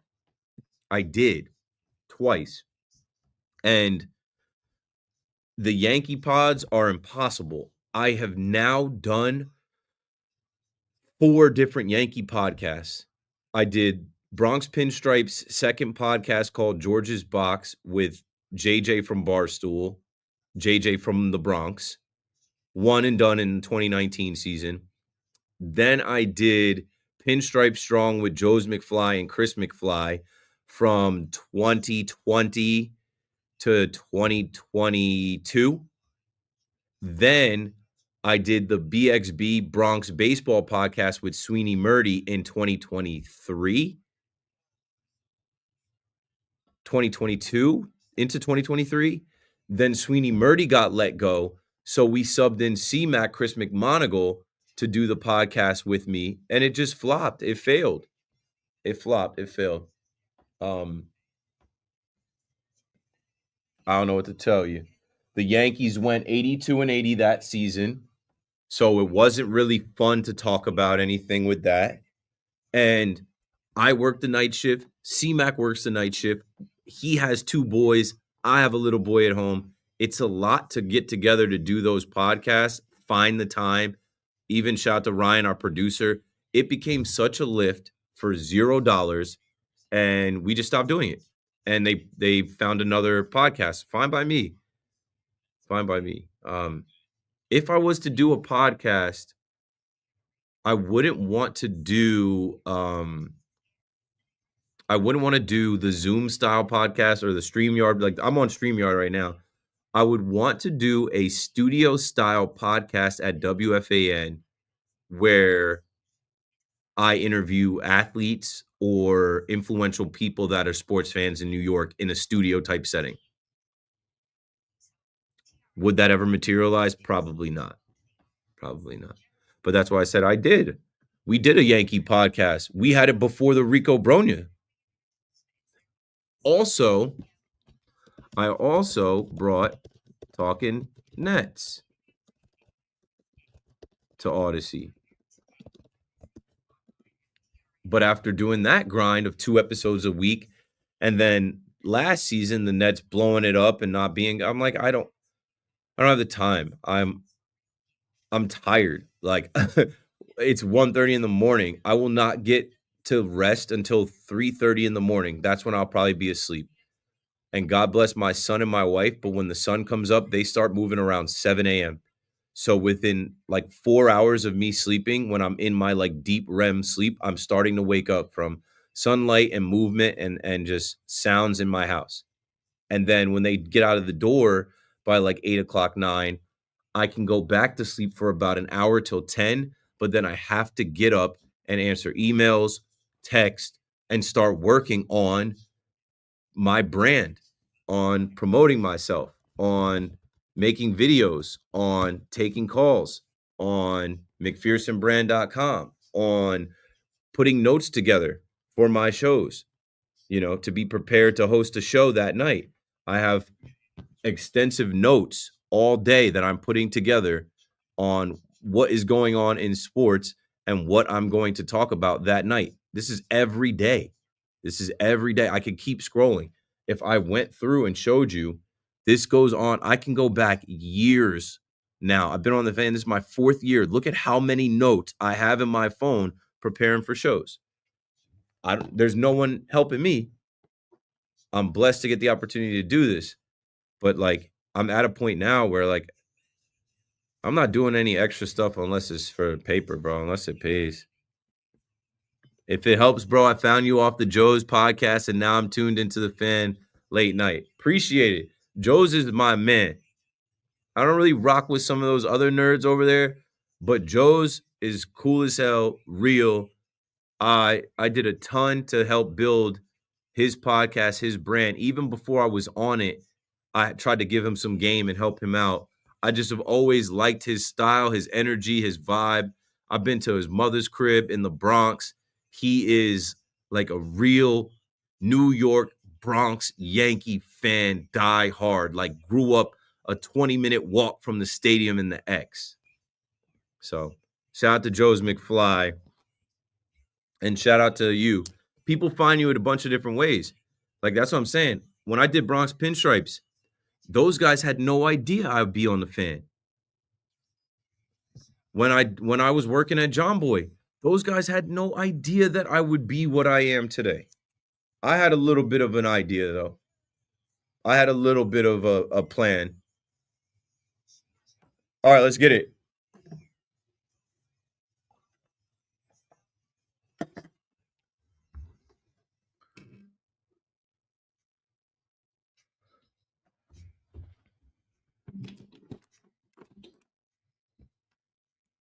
Oh, yeah. On that late night,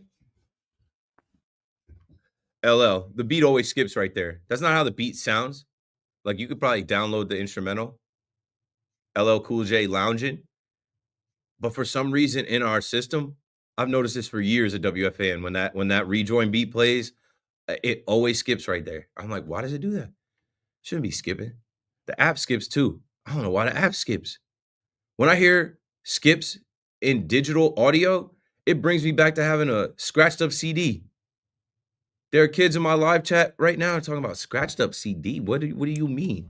You used to listen to a CD and it was scratched and it was skip. What does that mean, Keith?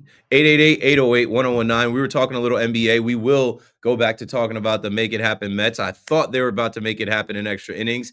Sometimes it doesn't actually come to fruition. But in the East, I just played audio from Giannis talking about getting his second championship. He's healthy this year. Giannis hadn't been healthy. And Giannis not being healthy in the playoffs made a path for other teams. If he's healthy, he is a threat. The Knicks dodge that threat. Let's talk to David in Brooklyn. The Knicks will face the Pistons, and I don't know why any of y'all are shook of them. They should be done in 5 games, max 6. I don't see it going 7. I think the Knicks will beat the Pistons. Maybe the Pistons get a Cade Cunningham classic off, but that's it. You got it. I just want your honest take on the Knicks, being a lifelong Knicks fan. You know, I think their talent got much better this year, but there's something about them, maybe the identity of last year that just sticks out. And I'm just concerned about them this year. I want your honest take. If they can make a run, I know, like you said, they should beat the Pistons, but after that, there's something about this team. There's something missing that they, although they have the talent, it just hasn't meshed, and I'm worried about that. I'm just worried. You should be worried, David. Listen, all those years that the Knicks were not making the playoffs, there was nothing to worry about. You should have that feeling in your stomach of like, I don't know how this is going to go. Because when it goes your way, it's euphoric. When they do actually come out hooping, you're like, yeah, let's go. It gives you this energy that you don't get in the regular season, that you don't get when the Knicks don't make it to the postseason. Have some faith. Have some confidence. Have some swagger, some bravado. Like, this is supposed to be New York. The Knicks are New York's team in the middle of the city. Go New York, go New York, go. This is supposed to be a renaissance for the Knicks. And people are hating on them. People are doubting them. People are looking at them and thinking that they're going to lose in the first round. 888-808-1019. I don't think they're losing in the first round. Good for the Pistons, who they have a completely different team from the last time that they made it to the playoffs in 2019. And don't get it twisted either. Their fans are hyped up. Their fans are a little bit too confident. In Detroit, they think they have a shot to knock the Knicks off. But those guys got to come and play in Madison Square Garden. And Madison Square Garden is going to be ratcheted up to a different level. It is not the regular season. It's not the regular season. It's do or die. And the Knicks have a better roster than these guys and more experience than these guys and a better coach than these guys. And they know what's on the line. I just don't see the Pistons being able to beat the Knicks in a 7-game series. I just think that the way it lines up here, too, the first 2 games are in New York, 6 p.m. on Saturday on ESPN. That's a win for the Knicks. And then Monday, after these kids from Detroit and their veterans have to hang in New York all Sunday, all day Monday, and then Monday night, that's a win for New York on TNT. Then that first game in Detroit, they better win that one. If the Pistons don't win the first game in Little Caesars Pizza Arena, they might be on sweep alert. They might be in danger of getting swept the next one. You know what I'm saying? It's not a series until the home team loses. Well, the next one will be Sunday. So, man, I cannot wait, man. Like, it is about to be so lit. We're going to have so many calls and conversations in these next couple weeks with the Mets and Yankees starting to get really into the season, with the NBA playoffs and the Knicks, with the NHL playoffs and the Devils. There's about to just be real sports conversation, and the draft. This is about to be so fun. Like, I don't know. This is what I'm about since I was a little kid. All of this type of stuff is all I ever was into, all I ever really cared about. There was times where I got into like DC Comics, Marvel Comics, you know, Dragon Ball Z, Yu-Gi-Oh, that type of stuff, Pokemon. I was reading Reddit the other day, and somebody had the audacity to come at me about my Pokemon prowess. They got tired of hearing me flex about winning the Pokemon Snap contest with my brother when I was 11, 12 years old. That was one of the biggest flexes of my entire life. I can't wait to tell people about that. I will tell that story forever. You never played Pokemon Snap on N64? And when you get to the end of the game, Mewtwo pops up and you got to take a picture of Mewtwo and it's really hard to do? Me and my brother played that game every day. And then when we got that straight up crop perfect picture of Mewtwo and we sent it in, we won. And they sent us so much Pokemon swag. And my brother was older than me. He's like, I don't care. You can have it all. I was like, this is the best day of my life. 888-808-1019. Let's play Tyrese Halliburton from the Pacers talking about his chances. And I clipped both of these tonight because I'm like, oh, Giannis is talking about winning another championship with the Milwaukee Bucks out in the Midwest. And the Pacers are feeling confident after they made it to the Eastern Conference Finals last year. We all know how that went down. Let's play Tyrese Halliburton talking about the Pacers and their chances in these NBA playoffs coming up.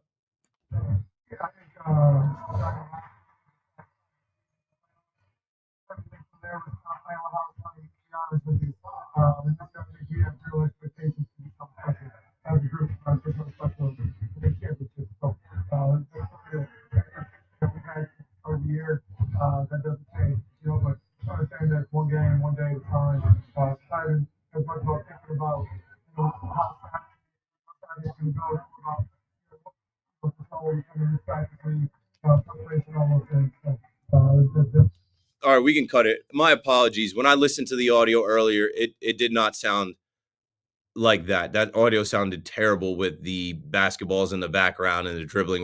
But Tyrese Halliburton, last year is over. You were able to make that run last year, honestly, because the Knicks were banged up. You might be one and done, buddy. Giannis and the Bucks might have something for you. Here we go. All right, Mets fans on the line. I said before, you know, lucky me.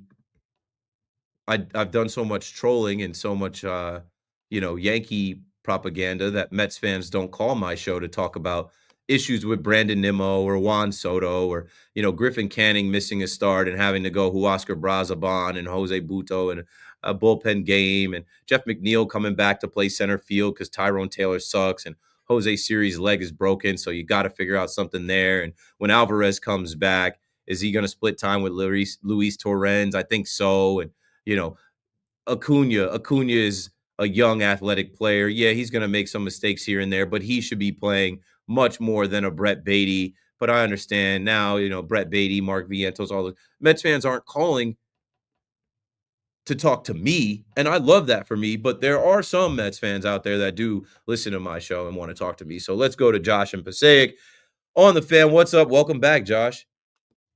Hey, kid, it's been a while. I'm on vacation here. We'll go back and hit you up. How you doing? I'm great, man. I was just saying, I'm just so excited for playoff basketball, playoff hockey, NFL draft, starting to get into actual 20 games of the Major League Baseball season. Like we're gonna have these shows at night where it's easy to do. I can come in here with no prep. I can come in here with no notes. I'm not gonna do that. But you know what I'm saying? There's gonna be so many calls and so many storylines. It just makes this a lot of fun. Of course, there was a fire time. But anyway, I got tired of it. I went to a Marlins game tonight, and I'll be honest, the bigger chill is much more not of the actual game. First you pull up there, and you've ever been to a stadium there? I have, yes. It's just like it's like right after residential neighborhoods. You have all the people over there, saying Spanish about how much they're charging. And it's crazy. You get $10 for parking 4 houses away from the game. If you want to get that parking, it's $150. You walk right in, and then the place, they don't have seats in the upper section because there's not enough people for that. And even of the fans that came, there's probably about 10,000. It was probably, I don't think it'll be surprised with the numbers, probably 50-60% New York, New Jersey, tri-state area people. So of course, you're having the Let's Go Mets, the Juan Soto chant, and all that. Tonight, there were those chants with the Diamondbacks playing there? Yeah, because there's no Marlins fans to do anything. Yeah, 8,438 tickets sold tonight. So probably, 7,000 through most of that game. Right, and then there's people rolling in and out. Nobody really cares what you do. That place is so easy to move through. And then I'm looking at the lineup, and I told my brother, I honestly think whoever's mad at they went onto like AI or something that make me a lineup of 9 people, and these are the names that came out. And I was trying to get a base. So I don't know if you guys names by the numbers. I can see the back of the jersey. And at some point, the first baseman, who have no idea who he is. I think someone told me after he hit a foul ball, and this was his classic Marlin. Yeah, he tried, and it was middle of maybe it was 1 out, 2 out. He tried throwing the ball over. And he hits the net. Now everyone starts laughing at this guy. Yeah, typical Marlins. Now everyone's staring at him, and he throws the ball again, and hits the net and comes down again. Now everyone's waiting for him the pitcher, the hitter, and he finally gets it over. I felt bad for the dude, but welcome to Miami. And then easy to sneak around this place. No, not really sneak. You just walk through. They don't really care. You roll in, we usually get to probably like 2 sections behind home plate. Probably 2 sections the way they split it. Then we move up 1 row behind the dugout. And those like 2 seats, in any Mets Yankees game, like, for me, like a forces. I'm just calling these people's names. Finally, my guy, Ada Lopez, yeah, he actually, first we got 2 balls thrown to one of the bullpen guys. This guy comes and signs after, I was dealing with you guys. It was pretty insane, It sounds like Marlins Park, Josh. Sounds like I went and saw Giancarlo Stanton there try to hit home run 60 when he got close, and that had more people than they used to have because he was chasing history, and it was still dead. It was still quiet. I think my wife and I, who wasn't my wife at the time, I think I sat behind home plate a few rows back. For both of us, I paid less than $100. It was a joke. It was like almost like a fake ballpark. It was like a simulation. It was like, is this Major League Baseball? Right, and if you're buying for a group of 8, there's no need to get in the same row. You can get 8 random different seats. You'll get everyone together. It's so easy, and running into this person, that person, just moving around, having fun. Like I barely even know what was going on in the game. Like I'm not really sure who hit anything. I know the Luis Gurriel, but I thought was a little bit burnt out. Yeah, I think his whole family was there. He really had a whole section for him. So, and he ended up having the home run single. All right, Josh, any takes on the Mets? I'm just running out of time, and I mean, yeah. So we very close. First off, shout out to Soul Freeman, the biggest Mets fan. The man, he's always listening to you. He's a great guy. Anyway, Keith, here's the one thing I got on them. I feel bad for the ump. I should have a speedy recovery for Slinger, but a lot of Mets fans who didn't like Tyrone Taylor before today, I think they like him now. Keith, thanks for taking my call. Have a great night. You think they like Tyrone Taylor now, you said? Nah. Thanks for the call, Josh. Did you miss him not properly field the ball and then the winning run score in extra innings? I don't think that they like him for, hitting. He did it by accident. And I think Hunter Wendelstedt is fine and all, but no, I think Tyrone Taylor is having a terrible year. He's batting 163. He might lose playing time to Jeff McNeil. Anyway, Thomas is in center reach, back on the Fan, back-to-back nights late. How you doing, Thomas? Yo, Keith, I'm good. Yeah, I don't know what we're talking about. We love Tyrone Taylor. No, I think Mets fans are hating Tyrone Taylor, especially when you saw Harrison Bader, who was playing center field for you last year, ball out in this series and this game. He's lucky that the series leg is broken because you say you better call Tyrone, or Tyrone was better be calling Syracuse. Be down there in the minors. Anyway, real quick, I know you're running out of time. Trying to get through my point. Really bad loss today. Yankee fans gonna get their celebration. I honestly think at this point in the year, Yankees gonna have a better season than the Mets. This team is not looking like it's a team. This team is just. It was built over him. It was built behind Soto, and what has to happen is I said this. Sterling Marte, Brendan Nimmo, Jeff McNeil, their contracts. Obviously, I think Marte is up after the season, so I think he's not going to come back with the team. But those contracts are killing this team, in my personal opinion, because of those long-term. Sent one more clip. It's Julius Randle talking. 101 game. now the team is struggling not struggling, but now now we have to continue to pay those guys, and they're getting paid more and more and more. So it's gonna, in my opinion, be harder to sign better players at. Nah, you got the richest owner in the sport. You can sign anybody you want. No, yeah, no, I know, but it's just a little frustrating. I think Brendan, it's annoying, and especially because even if they want to get rid of those guys, no one wants to take. They wanted to trade Tony Marshall all of last off season. They were going to get Hunter Harvey at the winter meetings from the Royals, and ended up not happening. You know, no one's going to take him. Yeah, and I know earlier, you want to say one more thing. You were talking about like the Giants drafting and everything. Don't think the Giants, honestly, hot take, I might be, don't think the Giants are going to, don't think the Giants should draft a quarterback. I don't know. I just think they should wait for next season. There's a lot more better quarterbacks coming out next season's class. I like a little, obviously, hey, if Arch Manning declares next year, you got to complete the legacy. No, he's not coming out. I actually have in my notes a quote from Arch Manning as we queue up the audio from Julius Randle speaking today, and that's how I'll go out. But I literally have in my notes, he's not leaving. Archie Manning is not leaving Texas unless he wins the Heisman and the Natty and they force him out, which even if he does, he might want to run it back. There was a quote from the SEC Network on Instagram that came across my feed where he says, "There's nowhere else I want to be." I'm talking about Arch Manning, QB1 at Texas. He says, "There's nowhere else I want to be. I want to be the quarterback at the University of Texas. Sometimes it's worth the wait." He has had to wait 3 years. He has 2 years that he can be the quarterback by himself. No one else, no Quinn Ewert. He's got this year and next year that he can play. He's already not transferred in this time of transfer NIL money. He's one of the richest NIL players anyway, just off of the Manning brand and marketing and all of that. He is, for Giants fans, please get the thought out of your head that you're getting Arch Manning next year or the year after. There are other teams in the NFL that are going to suck, and that if they're the number one pick, they're drafting him, and you don't want to go through that many more years of suck. Okay.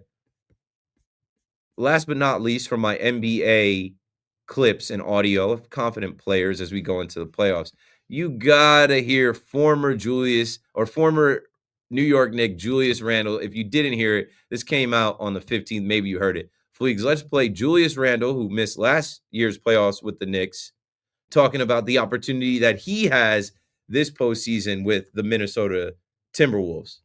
Obviously missing last year and playing the playoffs a little bit. What is the hunger like and excitement, I guess, that you think of that? I'm excited. You know, this is a few times. I feel like I have a chance to play something. So I'm excited, and just my coach. Jay, they asleep.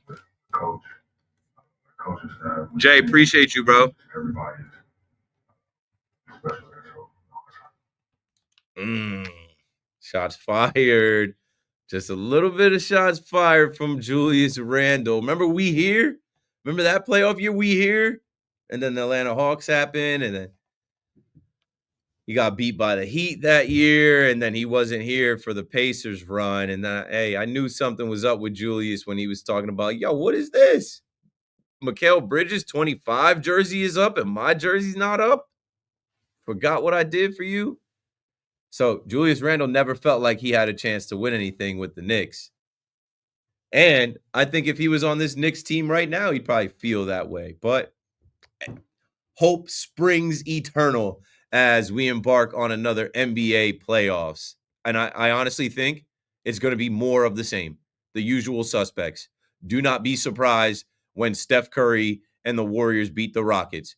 Do not be surprised when Julius Randle's former team, the Lakers, knock off the Timberwolves with Luka and LeBron. Do not be surprised when it's, the Celtics coming out of the East and Giannis coming out of the, don't be surprised when it's the guys that have done it before. Experience plays. All right. Coming up next is Al Cintron. I don't know if Al is going to start with the Knicks, but come on down, Mets fans. You've got your guy Al to talk Mets to. I'm going to be listening at home trying to fall asleep, but I know I'm going to be in bed like I'm just kidding, man. It's fun. You guys got to laugh it off. Some days you get the last laugh. Some days Yankee fans get the last laugh. But don't you just love the dynamic right now? Sports in New York. WFAN. Thanks for listening, people in the chat. Thanks for watching. We'll do this again later.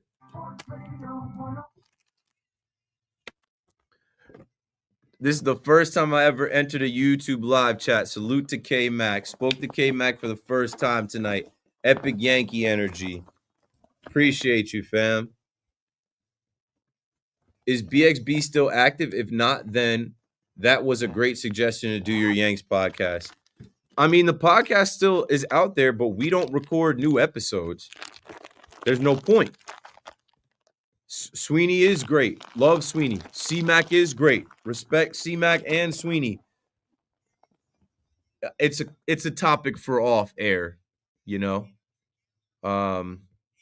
Sports Junkie here heard I can get a fix. Let's talk. Yeah. Man, check out my whole YouTube channel.